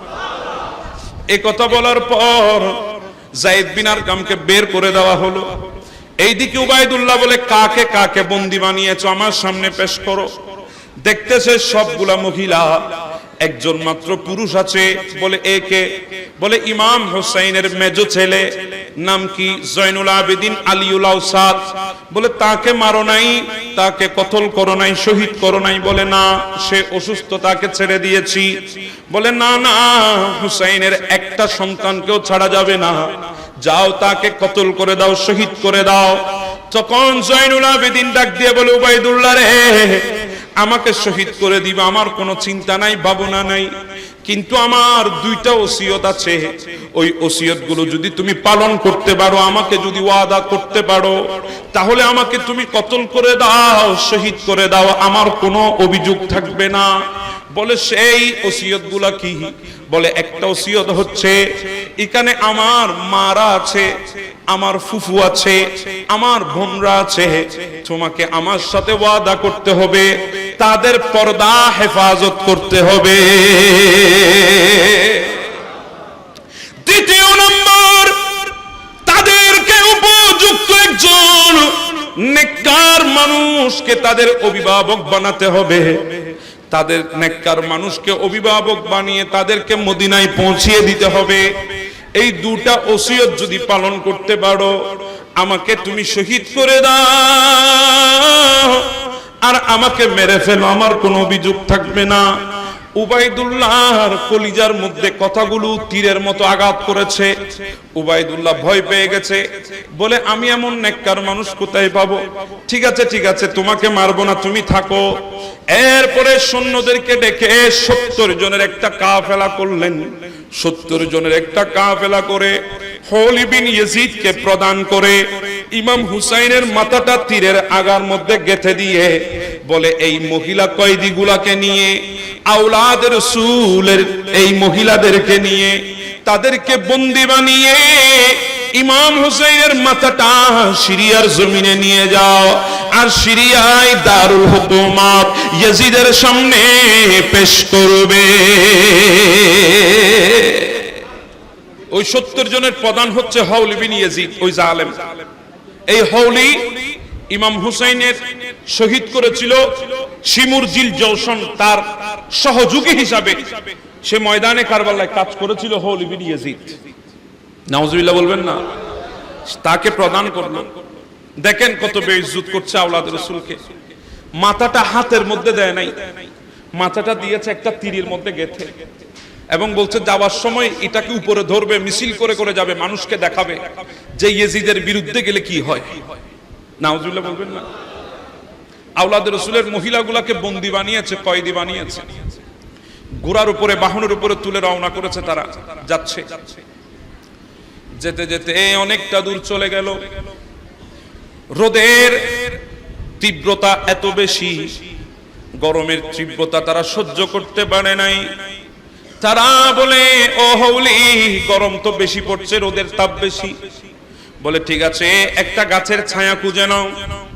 একটা ময়দান দেখা যাচ্ছে, যে ময়দানের মাঝখানে একটা বড় গাছ। বলে ওই গাছটার নিচে চলো, আমরা গাছের ছায়ার নিচে বসবো, আর আওলাদে রাসূল যারা আছে তাদেরকে রোদের মধ্যে বসাও। আরো জোরে বলেন না। বাবা, জানতে মন চায় দুনিয়ার সূর্যের আলোর তাপ বেশি নাকি কিয়ামতের ময়দানের সূর্যের আলোর তাপ বেশি? ইমামে আলী মক্কা ওনাদেরকে রোদের মধ্যে বসালো, আর তারা সবাই গাছের ছায়ার নিচে বসেছে। সবার চোখের মধ্যে তন্দ্রা চলে এসেছে, সবাই ঘুমিয়ে গেল। এইদিকে সূর্য ডুবে যায়, তাদের খবর নাই। হঠাৎ করে একজন উঠে বলে, এই হাউলি তাড়াতাড়ি উঠো, সূর্য তো ডুবে যাচ্ছে, খোলা ময়দান আমাদের জন্য নিরাপদ নয়, আমাদেরকে দ্রুত রাত আসার আগে আগে, গভীর হওয়ার আগে আগে আমাদেরকে নিরাপদ জায়গা বেছে নিতে হবে। তাড়াতাড়ি করে সবাই উঠে গেল। আওলাদ রাসূলদেরকে গিয়ে ডেকে দেওয়া হলো, তাড়াতাড়ি উঠেন, সূর্য ডুবে গেছে, তাড়াতাড়ি রওনা করতে হবে। সবাই তাড়াতাড়ি বাহনের উপরে উঠে গেল। সামনের দিকে কাফেলা রওনা হয়ে গেল। বিষয় দিয়েছে ইমাম হুসাইনের কারামত। সামনের দিকে যখন কাফেলা রওনা করলো, হাউলি বিন ইয়াজিদের হাতে তীর শুদ্ধ সর মোবারক হঠাৎ করে হাউলির হাত থেকে পড়ে জমিনের মধ্যে তীর শুদ্ধ মাথা মোবারক গেঁথে গেছে। হাউলি বিন ইয়াজিদ রিয়াহি গিয়ে তীর সহ সর মোবারক তুলতে চাইলেন, ওঠা যায় না, তোলা যায় না। শুধু মাথাটা খুলতে চাইলেন, সেটাও যায় না। তখন ডাক দিল, জয়নুল আবেদিন আলিউল আওসাদ, কোথায় তুমি? বলে আছি তো। ও জয়নুল আবেদিন, তোমার বাবার মাথা জমিনের মধ্যে তীর শুদ্ধ গেঁথে গেছে, আর আমি তুলতে পারছি না, কারণ কি একটু তুমি দেখো। জয়নুল আবেদিন এসে ইমাম হুসাইনের সামনে নতজানু হয়ে ডাক দিয়ে বললেন, আসসালামু আলাইকুম।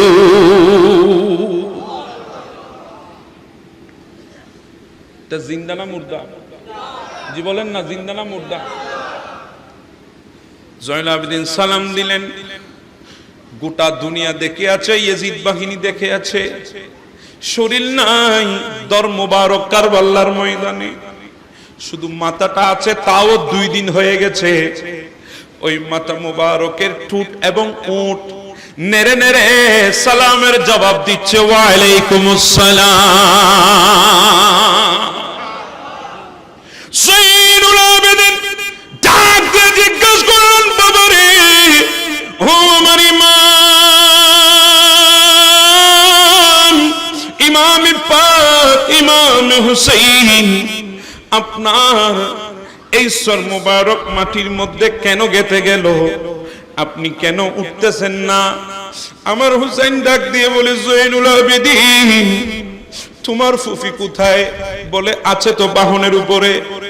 গিয়ে জিজ্ঞেস করো, আমি তো আমার কলিজার টুকরা সকিনাকে তোমার ফুফির কোলে আমানত দিয়েছিলাম, তোমরা যে চলে যাচ্ছ আমার সকিনা কোথায়?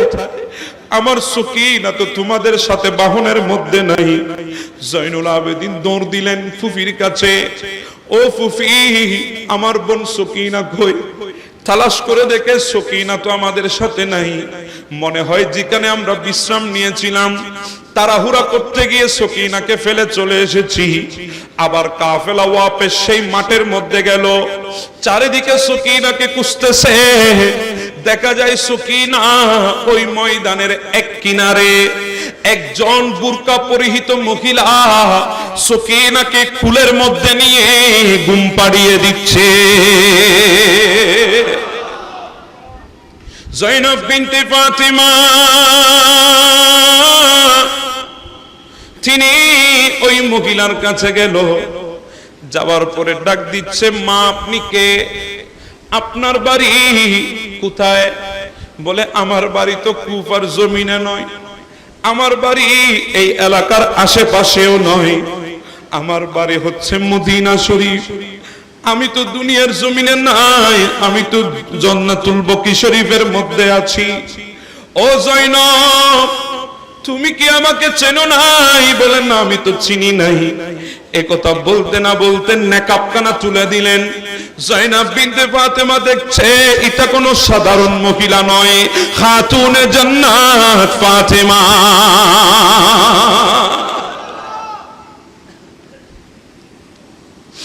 ও জয়নব, তোমরা কে করে পারলে আমার হুসাইনের কলিজার টুকরা সকিনাকে ফেলে চলে যেতে?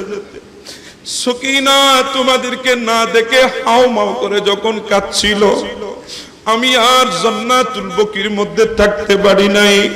আমি জান্নাতুল বকি থেকে সকিনার সাহারা হওয়ার জন্য এখানে চলে আসলাম।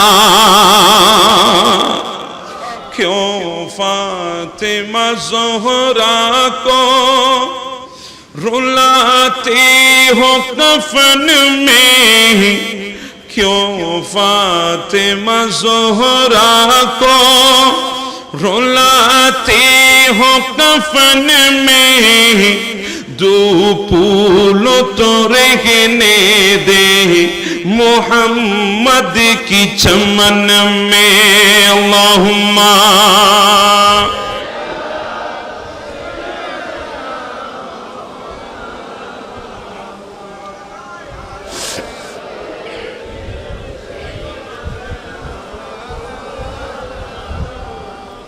সকিনা নাও, আমার নাতিকে নাও, আমার নাতনিকে নাও।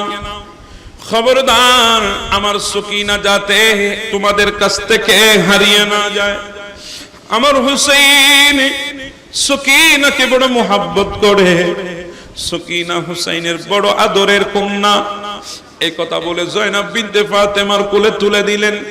তারা আবার ওই সন মুবারকের কিনারায় আসলেন। এখন যখন হাউলি তীর ধরে টান দিল, সাথে সাথে ইমাম হুসাইনের মাথা জমিন থেকে উঠে গেছে। এর চেয়ে বড় কারামত আর কি হতে পারে? কথা কোন ঠিক না বেঠে? এখানে যদিও বা হোল ইবনে ইয়াজিদ গোটা কাফেলার নেতৃত্ব দিচ্ছে, নয় নয়, এখানে প্রত্যক্ষ এবং পরোক্ষভাবে আমার ইমামের ইমামতি চলতেছে। গোরা সামনের দিকে আরম্ভ করলেন আবার যাত্রা। যেতে যেতে রাত পেরিয়ে গেল, সকাল পেরোলো, সন্ধ্যা নেমে আসলো। কদ্দুর যাওয়ার পরে যেই গোরার উপরে হোল ইবনে ইয়াজিদ ছিল, যার হাতে ইমাম হুসাইনের মাথা ছিল, ওই গোরাটা আর সামনের দিকে যাচ্ছে না। হাউলি বেতের আঘাত করে গোরার সামনে যায় না। গোরা দাঁড়িয়েছে তো দাঁড়িয়েছে, কোনো কিছু আর গোড়াকে সামনে নিতে পারে না। তখন হাউলি বুঝে গেল আবার কিছু হয়েছে। হাউলি ডাক দে, জয়নুল আবেদিন এদিকে আসো। আবার কি হলো? জয়নুল আবেদিন বলে কি হয়েছে? বলে আমার গোড়া তো আর সামনের দিকে যায় না, তোমার বোন সকিনা আছে কিনা দেখো। জয়নুল আবেদিন ডাক দিল, ও ফুফি জয়নব বিনতে ফাতেমা, আমার কলিজার টুকরা বোন, আমার কলিজার টুকরা, আমার আব্বার কন্যা, আমার বোন সকিনা কোথায়? তালাশ করে দেখে সকিনা তাদের সাথে নাই। তাদের অজান্তে, তাদের বেখেয়ালিতে সকিনা বাহন থেকে অনেক দূরে পড়ে গেছে।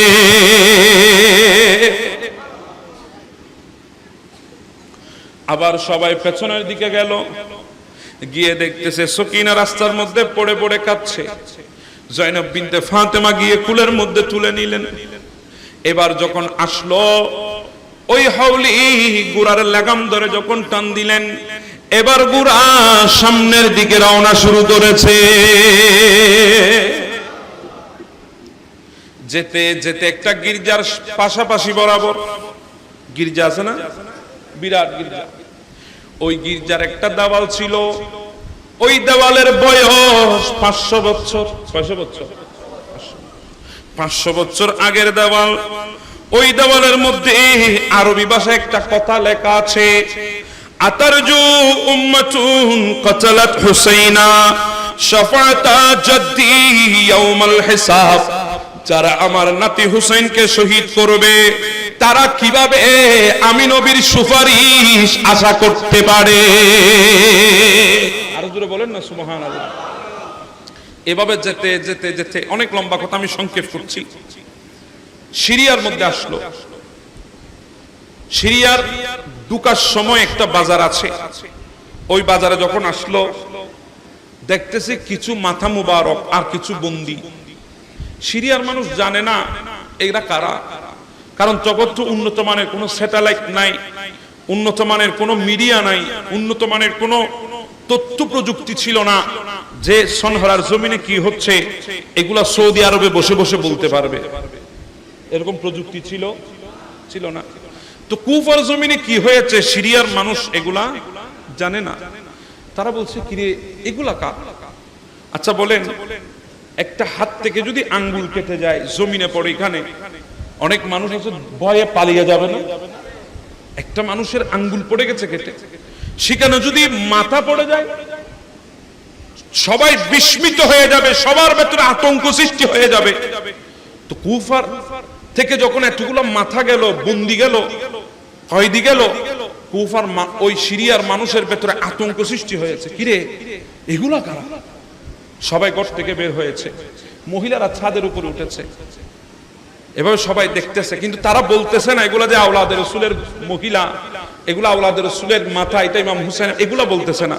কারণ তারা জানে এগুলা যদি পাবলিক বলতে পারে তাদেরকে তো ওই বাজারেই রেখে দেবে। তারা এগুলা বলে না। আমার বাবারা, হঠাৎ করে একজন বৃদ্ধ মহিলা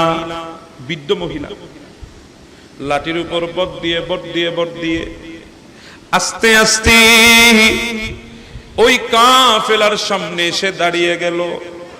দাঁড়িয়ে বলে, কাফেলা একটু করে থামাও, তোমরা কারা আমি জানি না, কোত্থেকে আসছো সেটাও জানি না, এগুলা কার মাথা সেটাও জানি না, কিন্তু আমাকে একটু করে সুযোগ দাও। বলে, কি সুযোগ?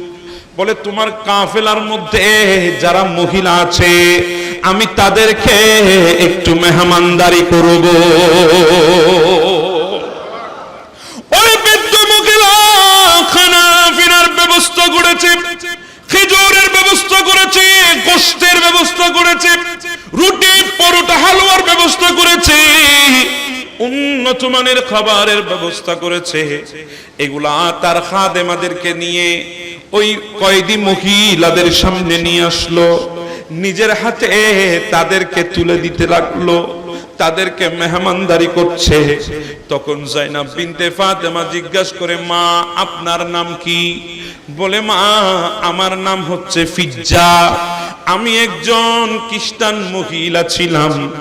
আমি একদিন আমার কানের মধ্যে আওয়াজ এসেছে মদিনায় তৈবার মধ্যে আল্লাহর পেয়ারা মাহবুবের তশরিফ আবারি হয়েছে, আল্লাহর পেয়ারা মাহবুব আখরি নবী মদিনার জমিনে এসেছে।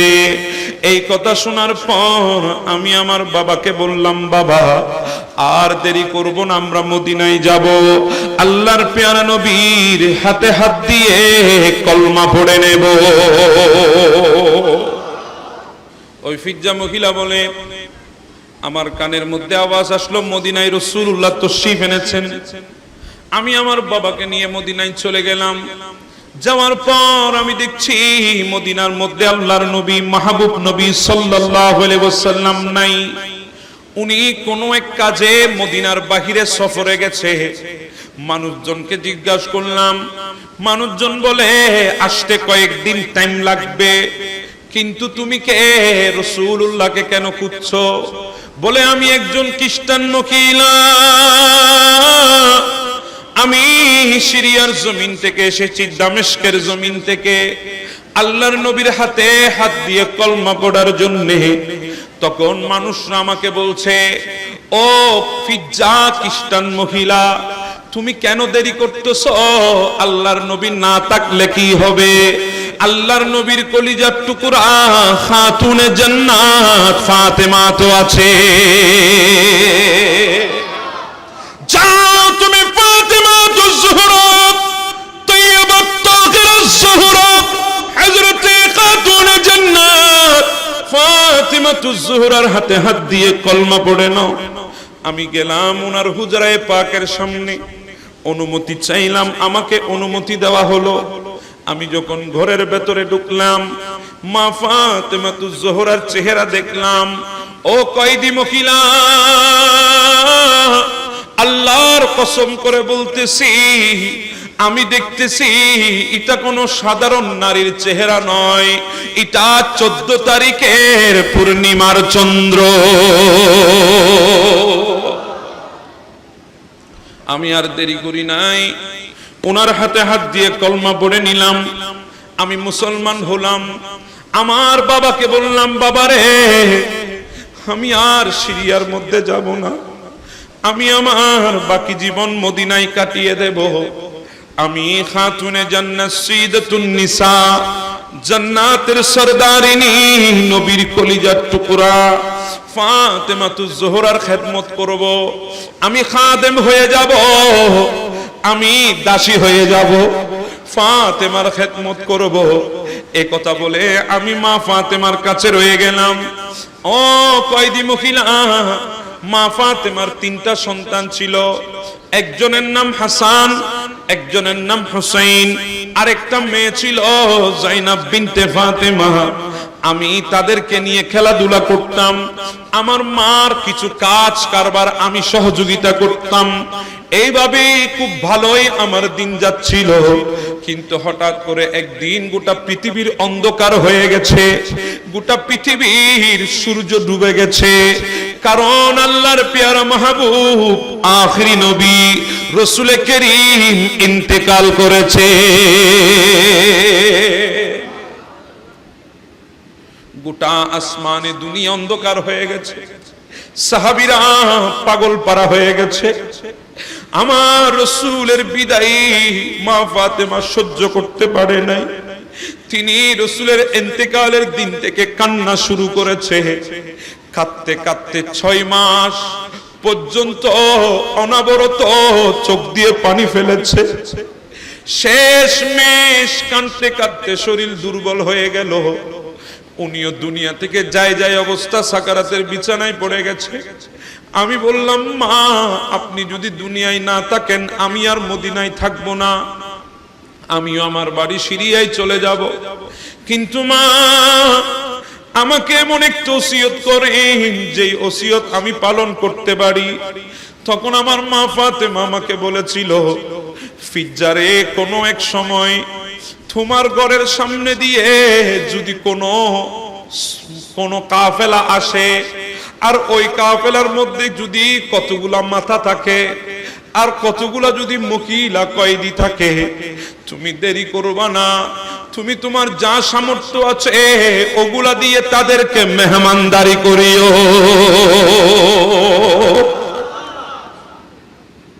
ফিজ্জা বলে, কয়েদি মহিলা আমি বুড়ো হয়ে গেছি, আমার হায়াত আর বেশি দিন নাই। আমি আল্লাহর দরবারে দোয়া করছি, আল্লাহ আমার মা ফাতেমা আমাকে যে ওসিয়ত করেছে, আমি কি সেই ওসিয়ত পালন করতে পারবো না? কারণ এই পর্যন্ত আমার ঘরের সামনে কোনো কাফেলা আসে নাই। যেই কাফেলার মধ্যে তীরের উপরে মাথা মুবারক ছিল, ওই কাফেলার মধ্যে কোনো মহিলা কয়েদি ছিল, এমন কোন কাফেলা আমার ঘরের সামনে দিয়ে আসে নাই। আমি কি মা ফাতেমার ওসিয়ত পালন করতে পারবো না? আল্লাহ আমাকে হায়াত দাও, আমি যেন ওসিয়ত পালন করতে পারি। আজকে যখন আপনাদেরকে দেখলাম, আমি খুশি মনে মা ফাতেমার সেই ওসিয়ত পালন করার জন্যে আমার যা কিছু আছে সবগুলা আপনাদের জন্য এনে মেহমানদারি করতেছি। জয়নব বিনতে ফাতেমা বলে, ফিজ্জা, আপনার আখিরি কোনো ইচ্ছা আছে কিনা বলেন। বলে, হ্যাঁ আমার একটা আখিরি ইচ্ছা আছে। বলে, কি ইচ্ছা? বলে, আমার আখিরি ইচ্ছা হলো, আমি শুনেছি আল্লাহর পেয়ারা মাহবুব নবীর কলিজার টুকরা ইমাম হাসানকে শহীদ করা হয়েছে, কিন্তু ইমাম হুসাইন এখনো আছে, জয়নব বিনতে ফাতেমা এখনো আছে। আমার আখিরি ইচ্ছা, আমি একটু মৃত্যুর আগে তাদেরকে দেখব। তখন জয়নব বিনতে ফাতেমা নেকাবখানা তুলে দিলেন, তুলে দিয়ে বলে, ফিজ্জা, তোমার আখিরি ইচ্ছা পূরণ হয়ে গেছে, তুমি আমার দিকে তাকাও। আমি সেই জয়নব বিনতে ফাতেমা। আর যে মাথাটা তীরের উপরে দেখছো, সুন্দর চেহারা, ওটাই হলো ইমাম হুসাইনের মাথা।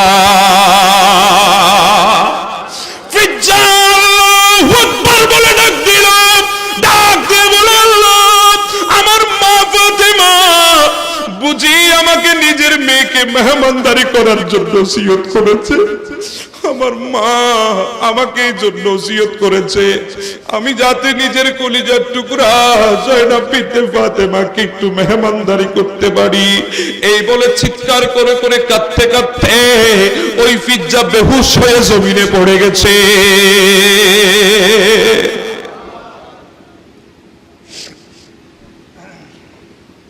কাফেলা যেতে যেতে দারুল হুকুমত, অনেক লম্বা কথা ফেলে আসলাম।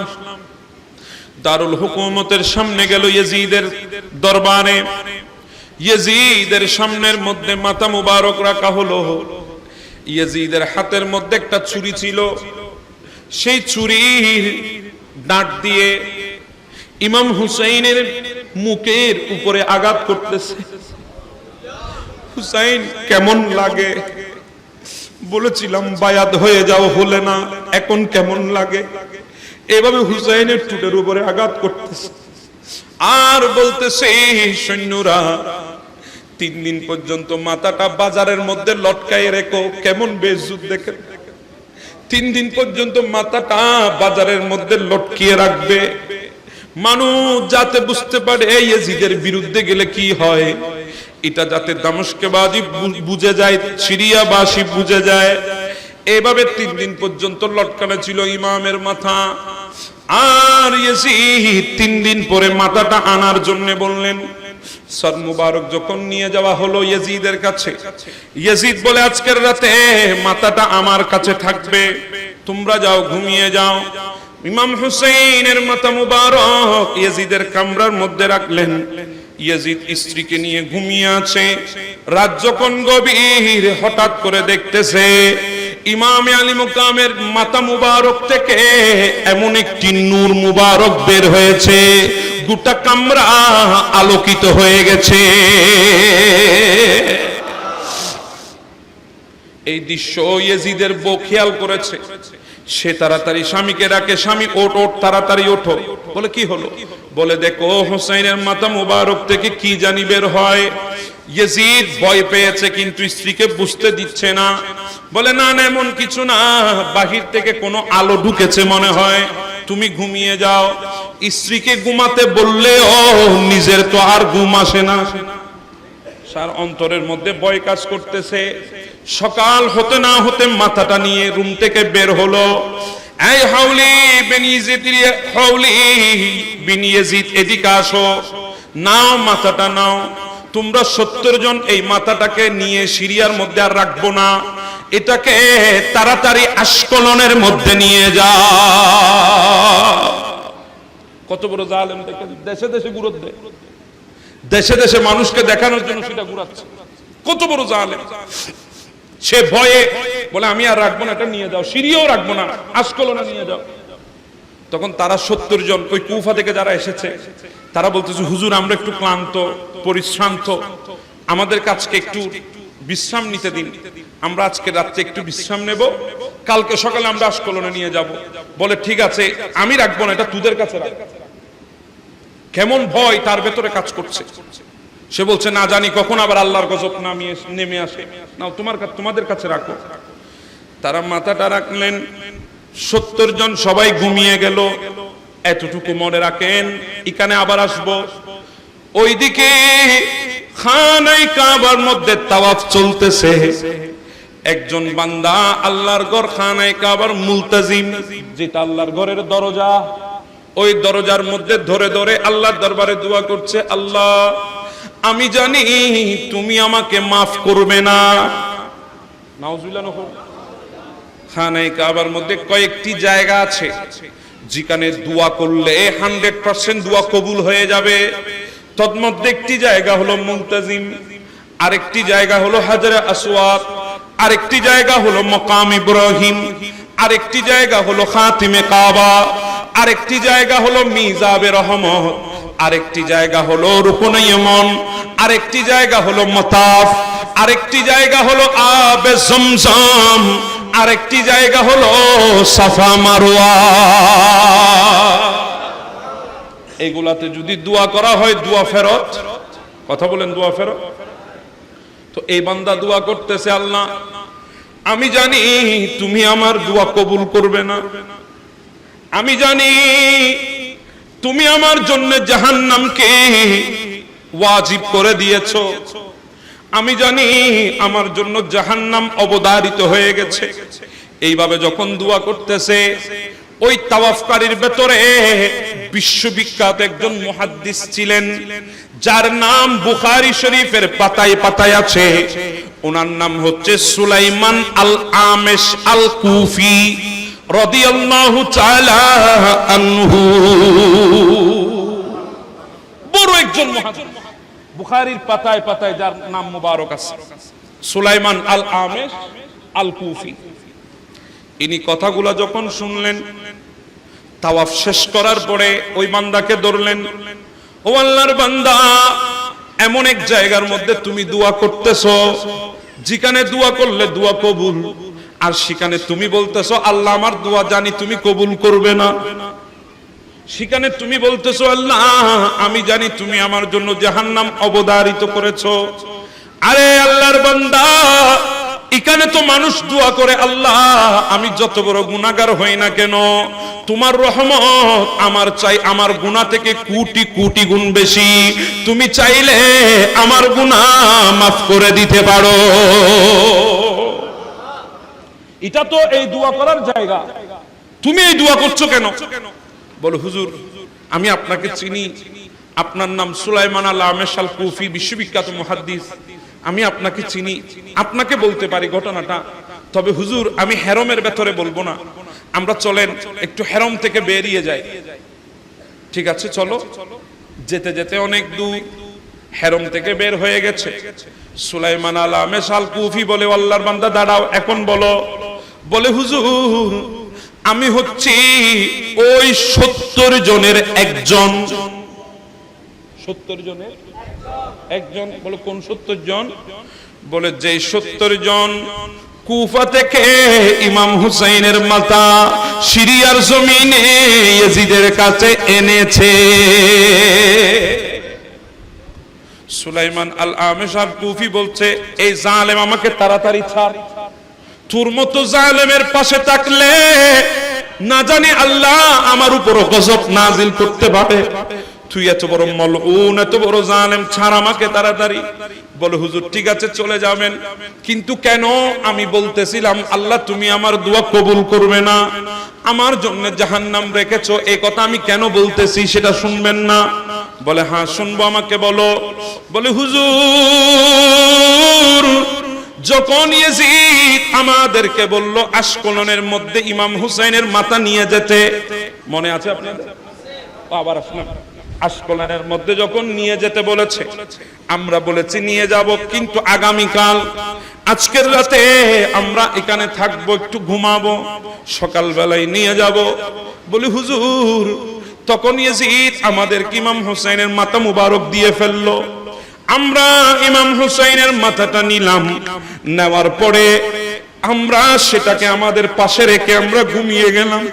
মাটির মধ্যে ইমাম হুসাইনের মাথা রেখে দিয়েছি, আমরা যার যার মতো করে ঘুমিয়ে গেলাম। হঠাৎ করে রাত যখন গভীর হয়ে গেল, আমি দেখতেছি একটা নূরানি মঞ্চ তৈরি করা হচ্ছে।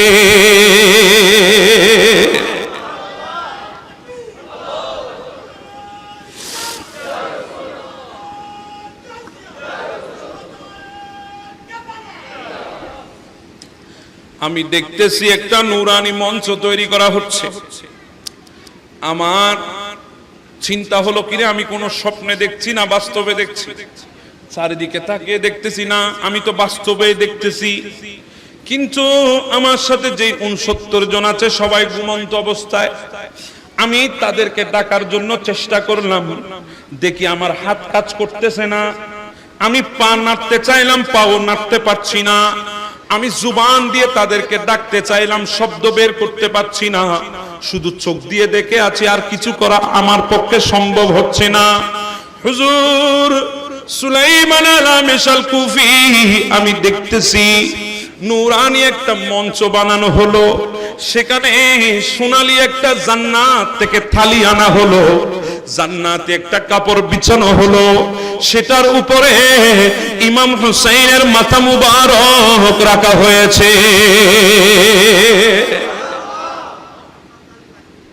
মাথা মুবারক রাখলেন। মাথা মুবারক রাখার পরে দেখতেছি আসমান থেকে ফেরেশতা আসতেছে, অগণিত লক্ষ লক্ষ ফেরেশতার আগমন জমিনের মধ্যে হয়ে গেল। কিছু সুন্দর সুন্দর নূরানি চেয়ার বসানো হয়েছে, আসন বসানো হয়েছে। মাঝখানে মঞ্চের উপরে মাথা মুবারক রাখা হলো। দেখতেছি আসমান থেকে একটা বিরাট মেঘ জমিনের মধ্যে নেমে আসলো। ওই মেঘের ভেতর থেকে একজন লম্বা মানুষ ওই মেঘের ভেতর থেকে বের হলো। উনি ইমাম হুসাইনের মাথাটা বুকের সাথে লাগিয়ে চোখের পানি ছেড়ে দিয়ে ডাক দিচ্ছে, হুসাইন, আমি দুনিয়ার জমিন থেকে আসি নাই, আমি কোন মাজার থেকে আসি নাই, আমি আসমান থেকেও আসি নাই, আমি আল্লাহর জান্নাত থেকে এসেছি। হুসাইন, তোমাকে সালাম দেওয়ার জন্য এসেছি।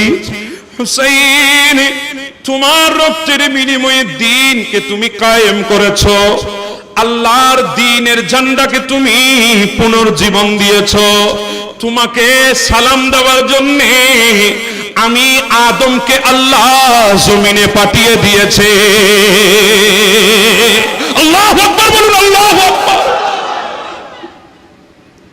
বলে, আমি আদম আলাইহিস সালাম, আমি এসেছি তোমার শুকর আদায় করার জন্য। তুমি কিভাবে আল্লাহর দ্বীনকে জমিনে কায়েম করেছো তোমার শুকরিয়া জানানোর জন্য এসেছি। আমি আবুল বশর আদম সফিউল্লাহ এইভাবে কাঁদতে কাঁদতে অনেকক্ষণ কাঁদার পরে মাথা মুবারককে আবার আপন জায়গায় রেখে দিলেন। সুন্দর নুরানি যেই চেয়ার গুলো আছে ওগুলার একটার মধ্যে গিয়ে উনি বসে গেলেন। দেখতেছি কিছুক্ষণ পরে আরেকটা মেঘ জমিনের দিকে আসলো।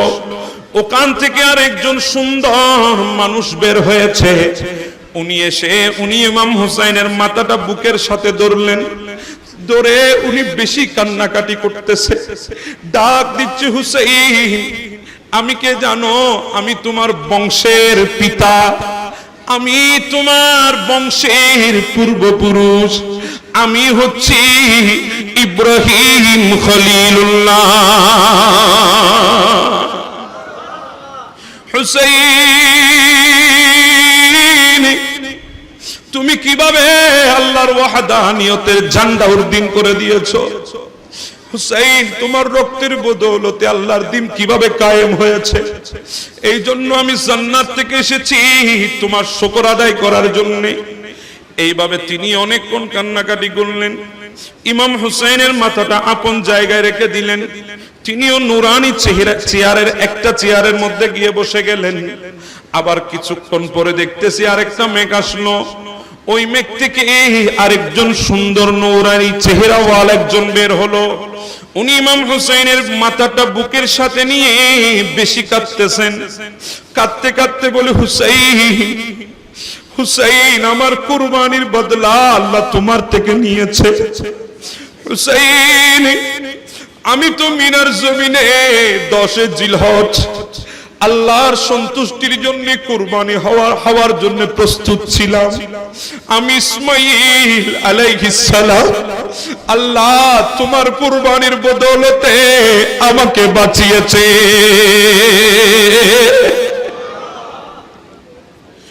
এইভাবে কাঁদতে লাগলেন। অনেকক্ষণ কান্নাকাটি করার পর মাথা মুবারক রেখে তিনিও নুরানি এক চেয়ারের মধ্যে বসে গেলেন। কিছুক্ষণ পরে আরেকটা বিরাট মেঘ আসলো।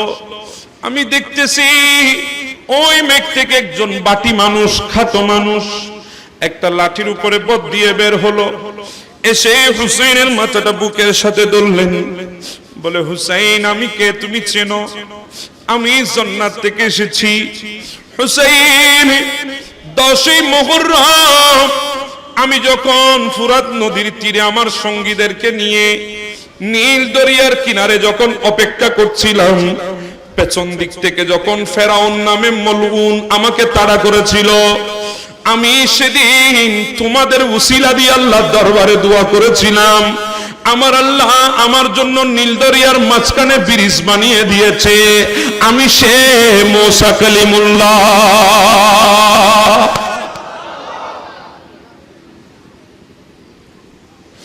উনিও অনেকক্ষণ মাথাটা নিয়ে কাঁদলেন।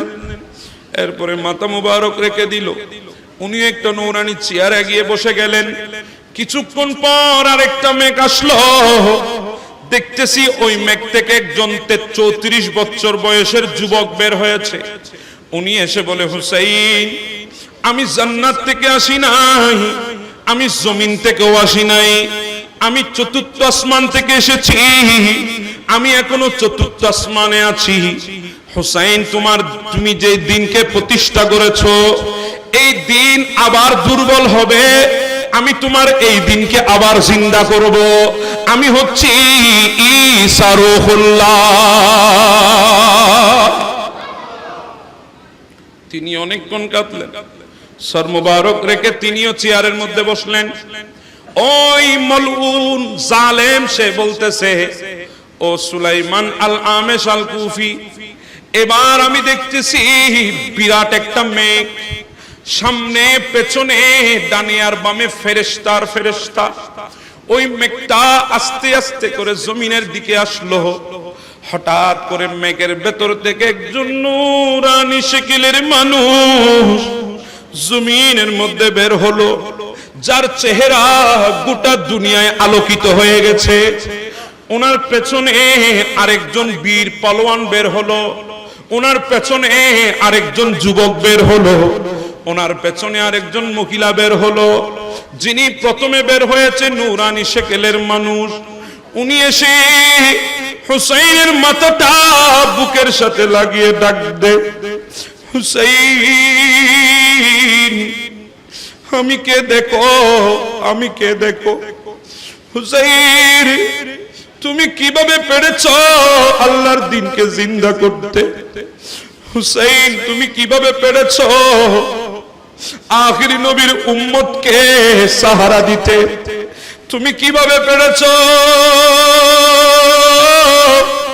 একদিকে আলী আকবরের লাশ, আর একদিকে আসগরের লাশ, আরেকদিকে মুহাম্মদের লাশ, আরেকদিকে কাসেম ইবনে হাসানের লাশ, আরেকদিকে আব্বাস ইবনে আলী আলমবরদারের লাশ।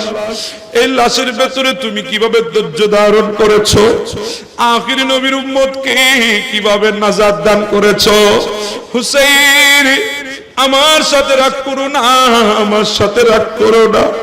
হুসাইন, তুমি আমাকে বলেছিলা আমি যখন কারবালাতে শহীদ হব আপনি আমার সামনে চলে আসবেন, আমার গলার মধ্যে চুরি চলবে, আমি আপনার দিকে তাকিয়ে থাকবো। দেখো আমি তো কারবালায় এসেছিলাম, তোমার রক্ত কারবালায় রাখি নাই, শরীরে উঠিয়ে নিয়েছি। আমি তোমার নানা মুহাম্মদ রাসূলুল্লাহ। আল্লাহু আকবার, আল্লাহু আকবার। হুসাইন চক্ষু খুলে দেখো আমি তোমার নানা রাসূলুল্লাহ। হুসাইন দেখো আমার দাড়ির মধ্যে রক্ত, আমার পাগড়ির মধ্যে রক্ত, আমার শরীরের মধ্যে রক্ত।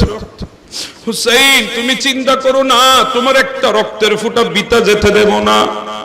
এই কথা বলে কাঁদতে কাঁদতে মাথা মুবারক ওনার কাছ থেকে আরেকজন হাতে নিলেন। উনি নিয়ে বলছে হুসাইন তুমি আমার সাথে রাগ করো না। হুসাইন আমি জানতাম তুমি কুফার জমিনে কারবালায় শাহাদাত বরণ করবে, এই জন্য তোমার আগে আমি কুফার জমিনে এসে শাহাদাত বরণ করে কুফার জমিনের ভেতরে শুয়ে আছি। কিয়ামত পর্যন্ত তোমাকে বুকের সাথে লাগিয়ে ঘুমাবো।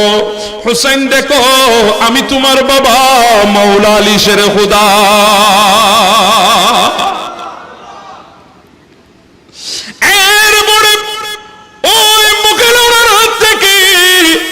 ইমাম হুসাইনের মাথাটা বুকের সাথে লাগিয়ে নিলেন। উনি অজর নয়নে কাঁদতেছে, বলে হুসাইন পৃথিবীর এমন কোন সম্পদ নাই মায়ের বুকের দুধের হক সন্তান আদায় করতে পারবে, এমন কোন জিনিস নাই মায়ের বুকের হক দুধের হক আদায় করতে পারবে। সন্তান যদি জানটাও বের করে মা বাবার কদমে রেখে দেয়, এরপরেও মা বাবার হক আদায় হবে না। কিন্তু হুসাইন আমি তোমার মা ফাতেমাতুজ জোহরা, আমি তোমাকে বলতেছি তুমি আমার বুকের দুধের হক আদায় করে দিয়েছো।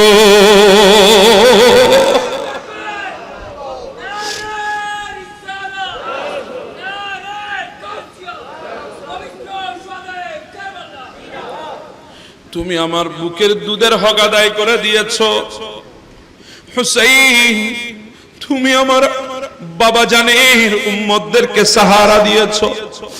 এরপর ওনার কাছ থেকে মাথা মুবারকটা একজন যুবক নিল। উনি ডাক দিয়ে বলে হুসাইন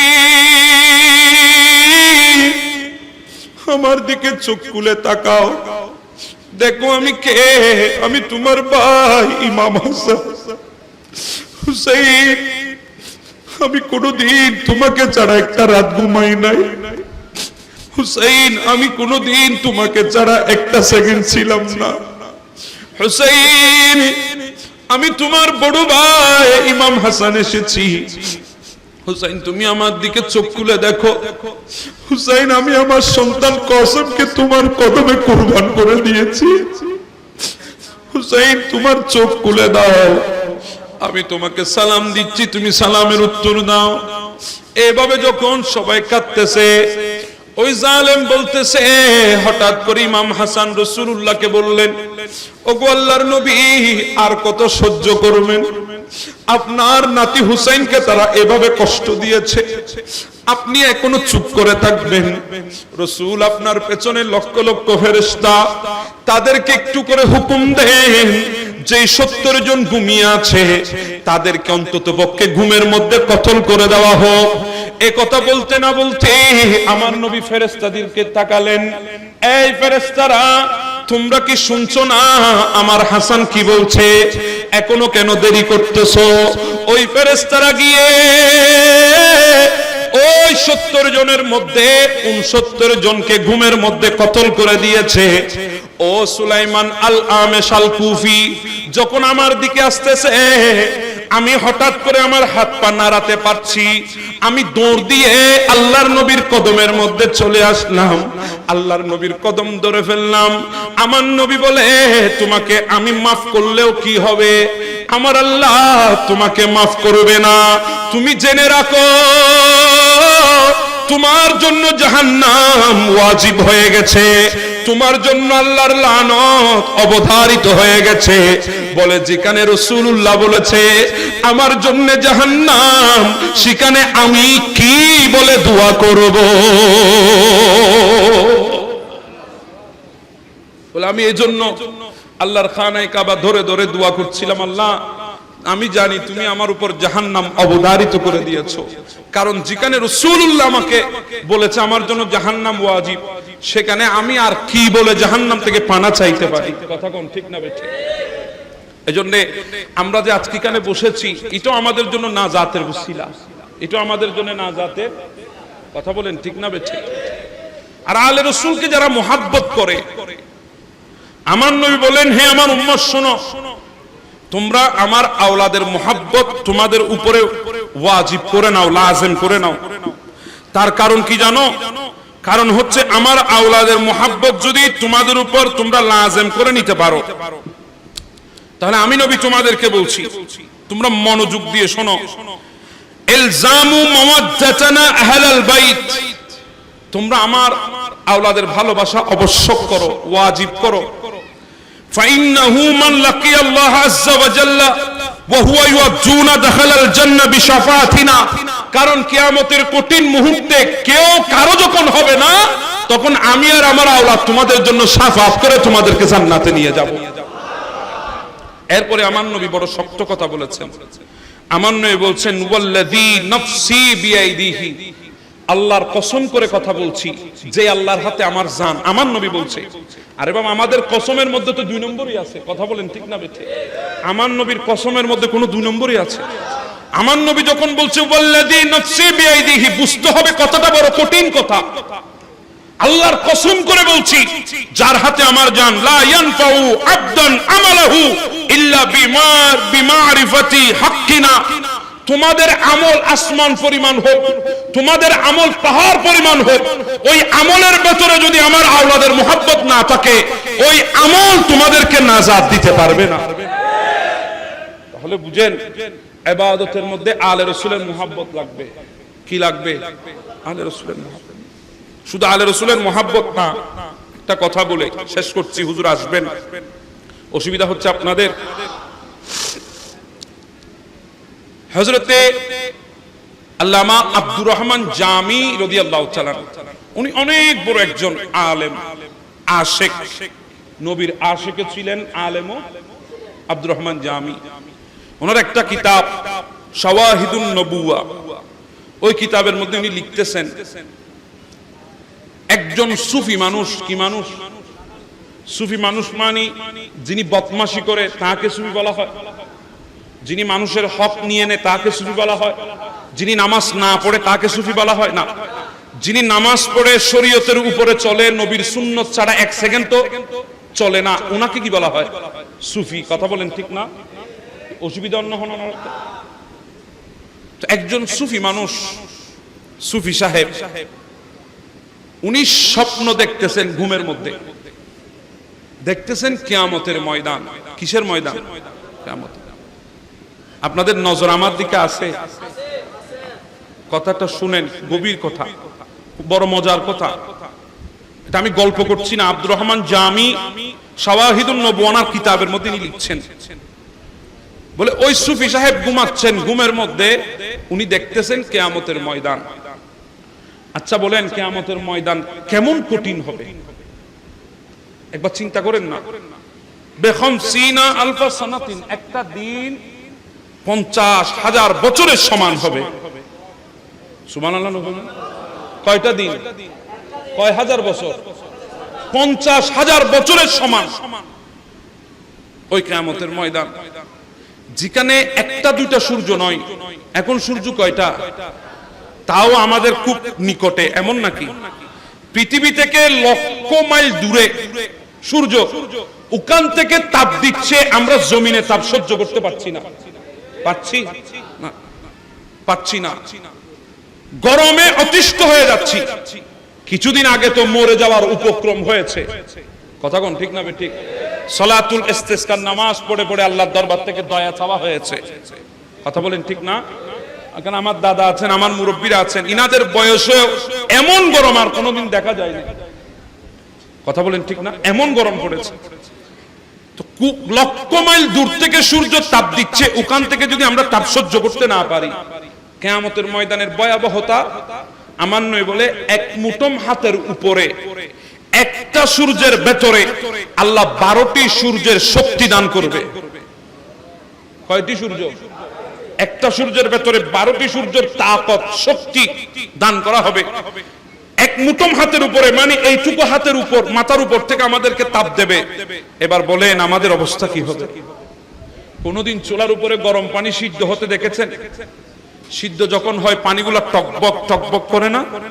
আমার নয় বলে কিয়ামতের ময়দানে তোমাদের মাথার মগজগুলা টকবক টকবক করে ফুটবে। নাক দিয়ে গলে গলে মগজ বের হবে, কান দিয়ে গলে গলে মগজ বের হবে। আরে বাবা, আমাদের হাসিয়ত কি? মায়েশা সিদ্দিকা বলছেন, ইয়া রাসূলুল্লাহ, কিয়ামতের ভয়াবহতা কি? আমার নয় বলে আমি দেখতেছি যখন আমার আল্লাহ বলবে জাহান্নামকে আমার সামনে আনা হোক, জাহান্নামকে আনবে 70,000 শিকল দিয়ে জাহান্নামকে বাঁধা হবে। কয় হাজার শিকল? 70,000 শিকল দিয়ে বাঁধা হবে। এক শিকলে 70,000 ফেরেশতা। সুবহানাল্লাহ বলবেন না? এক শিকলে কত? 70,000। তো 70,000 শিকলে 4,90,00,000 ফেরেশতা। সুবহানাল্লাহ বলবেন না? কয় কোটি? 4,90,00,000 ফেরেশতা জাহান্নামকে টেনে ধরবে।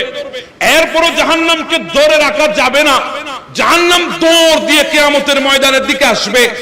এই দৃশ্য দেখে জিবরিল তিনি আল্লাহর আরশের নিচে হাঁটু গেড়ে বসে গিয়ে বলবে, রব্বি সাল্লিম সাল্লিম, আল্লাহ তুমি আমাকে বাঁচাও, আল্লাহ তুমি আমাকে বাঁচাও। জিবরিল বলবে, জিবরিল রব্বি সাল্লিম সাল্লিম, আল্লাহ তুমি বাঁচাও। আমার নয় বলে শুধু জিবরিল না, হযরতে মুসা কালিমুল্লাহ জলিলুল কদরের পয়গম্বর, উলিল আযম নবীদের মধ্যে অন্যতম, উনি আল্লাহর আরশের কুটি জড়িয়ে ধরে বলবে, রব্বি সাল্লিম সাল্লিম, আল্লাহ তুমি আমাকে বাঁচাও। তো মুসা ইসলামের যদি এই অবস্থা হয়, জিবরিলের যদি এই অবস্থা হয়, আমাদের যোগ্যতা আছে দাঁড় হবার? জীবনে আমাদের কোন হাইসিয়ত আছে? আব্দুর রহমান জামি বলছেন, ওই সুফি দেখতেছে কিয়ামতের ময়দান, সবাই এদিক ওদিক ছুটাছুটি করতেছে, দৌড়াচ্ছে, এক দল একদিকে দৌড় দিচ্ছে, বলে ওই সুফিও ওই দলের পেছনে পেছনে দৌড়াচ্ছে। দৌড়ে গিয়ে দেখতেছে 2 লাইন ধরে কিছু মানুষ দাঁড়িয়ে আছে। কয় লাইন ধরে? 2 লাইন ধরে কাতার হয়ে দাঁড়িয়ে আছে। আর সামনে দেখতেছে আমার নবীর কলিজার টুকরা ইমাম হাসান এবং হুসাইন, তাদেরকে হাউজে কাউসার পান করাচ্ছে। সুবহানাল্লাহ। আর একটু জোরে বলি না সুবহানাল্লাহ। আল্লাহ আমাদেরকেও ইমামের হাত থেকে কাউসার পান করার তৌফিক দান করে দিন। আমরাও চাই কি চাই না? 2 হাত তুলে বলেন, চাই কি চাই না? কারণ তখন ওই কাউসার ছাড়া কোনো সাহারা নেই। যেই বান্দা একবার হাউজে কাউসার পান করে ফেলবে, ওই বান্দার জিন্দেগির মধ্যে আর কোনোদিন সে পিপাসিত হবে না, তৃষ্ণার্ত হবে না। দেখতেছি ইমাম হাসান এবং হুসাইন তাদেরকে হাউজে কাউসার পান করাচ্ছে। দৃশ্যটা দেখলেন, ইনিও দাঁড়িয়ে আছে, বলে আমিও তো পাবো। আরা নফাইন ওনার তো বিশেষণ না, আরা ফাইম দিয়েন বিশেষণ না, নুমারুবা। আমরা গুনাহগার, ঠিক আছে, আমরা বদকার, ঠিক আছে, তো ইমাম তো আমাদের জন্য শাহাদাত বরণ করেছেন, আমরা গুনাহগার বিদায়। সুবহানাল্লাহ বলবেন না? এজন্য আলা হযরত বলছেন, আল্লাহ তুমি আমাকে কিয়ামতের ময়দানে কঠিন অবস্থায় রাখবে। কোন অবস্থায়? আর আইলে দোয়া গজ্জুম না হন আল্লাহর দরবারে, আল্লাহ তুমি আর কঠিন অবস্থায় রাখবে কিয়ামতের ময়দানে, গজ্জুম না? কিন্তু ইমাম আলা হযরত বলছেন, ইমাম আহমদ রাযা, আল্লাহ তুমি আমাকে কিয়ামতের ময়দানে কঠিন অবস্থায় রাখবে কেন? বলে তোমার রাসূল তো যে সমস্ত উম্মত কঠিন অবস্থায় থাকবে, মুশকিলের মধ্যে থাকবে, তোমার নবীর দৃষ্টি তো তাদের দিকে বেশি থাকবে। या इलाही बोले जा नज़ा की तकलीफों को शादिए दीदार हुस्ने मुस्तफा का साथ हो। আল্লাহ তুমি আমাকে এমন মুশকিলের মধ্যে ফেলে দাও, এমন বিপদের মধ্যে ফেলে দাও, যে বিপদ থেকে তোমার নবী মুস্তাফা আমাকে উদ্ধার করবে। সুবহানাল্লাহ। আর দোয়া করুন, আল্লাহ তুমি আর বিপদত ফেলো, হইম না হনো, আল্লাহ তুমি আর মুশকিলত ফেলো, হইম না হনো। ইমাম আলা হযরত বলছে, আল্লাহ তুমি আমাকে মুশকিলে ফেলো, যেই মুশকিল থেকে তোমার রাসূল আমাকে হেফাজত করবে। সুবহানাল্লাহ। দেখতেছেন ইমামে আলী মুকাম ইমাম হাসান এবং হুসাইন হাউজে কাউসার পান করাচ্ছে। জোরে বলেন না সুবহানাল্লাহ। তো এই সুফি সাহেব আল্লামা আব্দুর রহমান জামি বর্ণনা করছেন, তিনিও আস্তে আস্তে আস্তে করে কাছাকাছি গেলেন। এই মুহূর্তে ইনিও হাউজে কাউসার নেবেন। এটুকুর মধ্যে দেখছে ইমাম হাসান এবং হুসাইনের মাঝখানে আমার রাসূল করিম সাল্লাল্লাহু আলাইহি ওয়াসাল্লাম তাশরীফ এনেছেন। আমার নবী ইনাদের মাঝখানে চলে এসেছেন। আমার নবী ডাক দিচ্ছেন, এই হাসান, এই হুসাইন, তোমরা কাকে পানি দিচ্ছ? এই সুফিকে পানি দেওয়া যাবে না, এই সুফিকে পানি দেওয়া যাবে না। এই কথা যখন শুনলেন, উনি আমার রাসূলের কদমে পড়ে গেলেন, ইয়া রাসূলুল্লাহ, আমি জীবনে কোনোদিন আপনার শরীয়তের বাইরে বিন্দু পরিমাণ পা রাখি নাই, জীবনে কোনোদিন আপনার সুন্নতের খেলাফ জিন্দেগি অতিবাহিত করি নাই। ইয়া রাসূলুল্লাহ, এমন কি অপরাধ হয়ে গেছে, দোষ হয়ে গেছে, আপনি আমার উপর নারাজ হয়ে গেছেন? ইমামে আলী মাকাম হাসনাইনে কারিমেনের হাত থেকে আমাকে পানি পান করতে দিচ্ছেন না। আমার নয় বলে, সুফি, তোমার কোনো দোষ নাই, কিন্তু তোমার এলাকায় একজন খারেজি আছে, ওই খারেজি তোমার সামনে আমার মৌলা আলী শেরে হুদা, আমার কলিজার টুকরা আলিয়ে মুর্তজাকে দিন রাত গালাগাল করত। তুমি কোনো প্রতিবাদ করো নাই, তুমি শুনতে, তুমি সেখান থেকে চলে আসতে। এই জন্য আমি নবী তোমার উপরে নাখুশ হয়েছি, নারাজ হয়েছি। তুমি কেমনে মৌলা আলী শেরে হুদার শানে গালি শুনে প্রতিবাদ না করে চুপ করে থাকতে? এজন্য আমি তোমার উপর রাগ করেছি, তোমার উপরে নারাজ হয়েছি। তুমি আমার শরীয়তের উপরে চলেছো, ঠিক আছে, আমার সুন্নতের উপরে চলেছো, ঠিক আছে, কিন্তু আমার আলীকে গালি দিচ্ছে, তুমি কোনো প্রতিবাদ। এজন্য আমি তোমার উপরে নারাজ। বলি, ইয়া রাসূলুল্লাহ, এখন কি করলে আপনি আমার উপরে সন্তুষ্ট হবেন? এখন কোন কাজটা করলে আপনি আমাকে হাসনাইনে কারিমানের হাত থেকে হাউজে কাউসার পান করার সুযোগ দেবেন? আমার নবী বললেন, এই সুফি, নাও এই তলোয়ারটা নাও। সুবহানাল্লাহ, এই তলোয়ারটা নাও, এটা আমি তোমাকে দিলাম, যাও তুমি গিয়ে ওই হারেজিকে কতল করে এসো, ওই হারেজিকে কতল করে এসো। ইন হড়ে দেখে দিয়া গুমুত ঘুমে দেখতেছে, উনি এক দৌড় দিয়ে কিয়ামতের ময়দান থেকে উনার ওই হারেজির ঘরের সামনে চলে আসলো, এসে তার নাম ধরে ডাক দিল। সে ঘরের দরজা যখন খুলেছে, সুফি রাসূলের দেওয়া সেই তলোয়ারটা দিয়ে এমন ভাবে আঘাত করলো, মুহূর্তে তার বডি থেকে, শরীর থেকে, ধর থেকে তার সর আলাদা হয়ে জমিনে পড়ে গেছে। সুফি তলোয়ারটা নিয়ে চলে আসলেন আবার কিয়ামতের ময়দান। দেখতেছে আমার নবী অপেক্ষা করে বসে আছে। আমার নবীকে বলছে, ইয়া রাসূলুল্লাহ, আপনি যেমন বলেছেন তেমন করেছি, ওই খারেজিকে কতল করে দিয়েছি, যে মাওলা আলী শের হুদার শানে বেয়াদবি করত। বলে, করেছো? বলে, হ্যাঁ ইয়া রাসূলুল্লাহ, দেখেন এখনো রক্ত লেগে আছে তলোয়ারের মধ্যে। আমার নবী বলেন, দাও এবার তলোয়ারটা আমাকে দিয়ে দাও। আমার নবী এবার বললেন, হাসনাইনে কারিমাইন, তোমরা তোমাদের হাত দিয়ে এই সুফিকে এবার হাউজে কাউসার পান করাও। এই টুকুর মধ্যে ওই সুফির ঘুম ছুটে গেছে। ঘুম যখন ভেঙে গেল, সে বলে, হায় আল্লাহ, আমি কি দেখলাম, আমি এটা কি দেখেছি? আমার নবী আমার উপর এই খারেজির প্রতিবাদ না করার জন্য আমার উপর অসন্তুষ্ট হয়ে গেছে। তিনি বিচলিত হলেন, তিনি ভয় পেয়ে গেলেন, আফসোস করছেন, ঘুম আর আসতেছে না। উযু কালাম করে তিনি মসজিদে চলে গেলেন, ইবাদতের মধ্যে রত হয়ে গেলেন। ফজরের নামাজ পড়ে যখন মসজিদ থেকে বের হচ্ছে, দেখতেছে মানুষজন জড়ো হয়েছে ময়দানের মধ্যে। সুফি আস্তে আস্তে করে আসলেন, এসে বলে, কিরে, তোমরা এত সাত সকালে একত্রিত কেন হয়েছো? বলে, সুফি সাহেব, আপনি কি জানেন না, গতকাল রাতে ওই বান্দা, যেই বান্দা মাওলা আলী শের হুদাকে গালি দিত, ওই বান্দাকে কে জানি কতল করে দিয়েছে, কে জানি কতল করে দিয়েছে। সুফি মনে মনে চিন্তা করতেছে, কিরে, আমি তো এগুলো স্বপ্নে করেছি, এটা বাস্তব কিভাবে হলো? তখন তিনি বুঝে গেলেন যে আমার নবীকে যেহেতু তিনি স্বপ্নে দেখেছেন, এটা স্বপ্ন নয়, এটা বাস্তবেই দেখেছেন। জোরে বলেন না, ঠিক না ঠিক?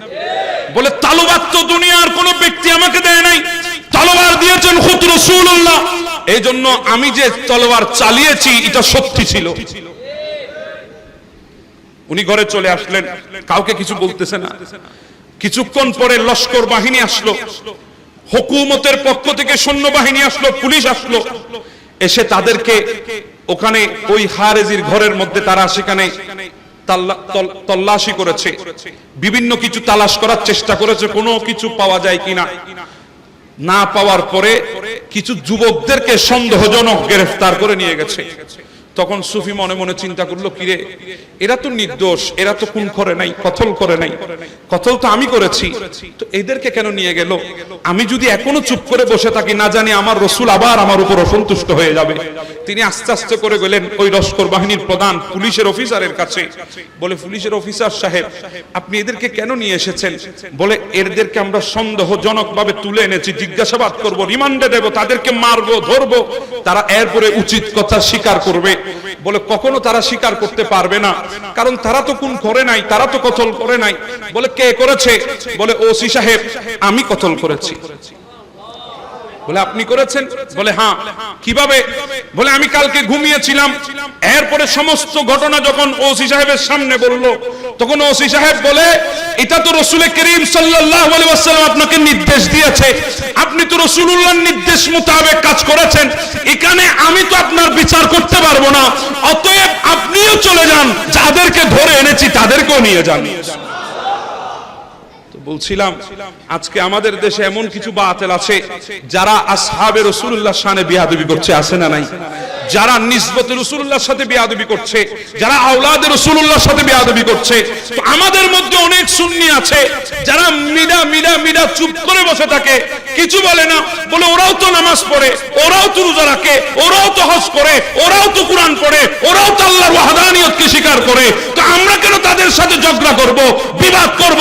আরে বাবা, ঝগড়া বিবাদ নয়, তাদেরকে প্রতিবাদ করতে হবে, তাদের বিরুদ্ধে বলতে হবে, তাদেরকে চিহ্নিত করে দিতে হবে, না হলে কাল কিয়ামতের ময়দানে আমাদেরকেও রাসূলের সামনে অপরাধীর কাঠগড়ায় দাঁড়াতে হবে। কথা বলেন ঠিক না বেঠিক?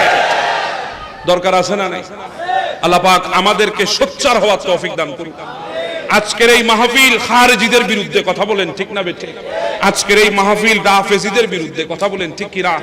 যারা অতিরঞ্জিত করে আওলাদে রাসূলের মুহাব্বতকে দাবি করে, তারা আসহাবে রাসূলুল্লাহর শানে বেয়াদবি করছে, তাদের বিরুদ্ধে আমাদের আজকের এই মাহফিল। আবার যারা আসহাবে রাসূলুল্লাহর ভালোবাসার দাবিদার হয়ে আমার রাসূলের আওলাদদের সাথে বেয়াদবি করে খারেজি, তাদের বিরুদ্ধে আজকের এই মাহফিল। কথা বলেন ঠিক না বেঠিক? এই 10 দিন আমরা রাসূলুল্লাহর সেই নিসবতগুলোকে সম্মান জানিয়ে, রাসূলুল্লাহর নিসবতগুলোকে মুহাব্বত করে আমরা হকের পক্ষে কথা বলে বাতিলকে ছিনিয়ে দিয়েছি। এই 10 দিনেই হলো আমাদের জন্য প্রতিবাদ সমাবেশ। কথা বলেন ঠিক না বেঠিক? আল্লাহ পাক কিয়ামত পর্যন্ত আমাদেরকে এভাবে রাসূলের নিসবতগুলোকে আদব করার তৌফিক দান করে দিক।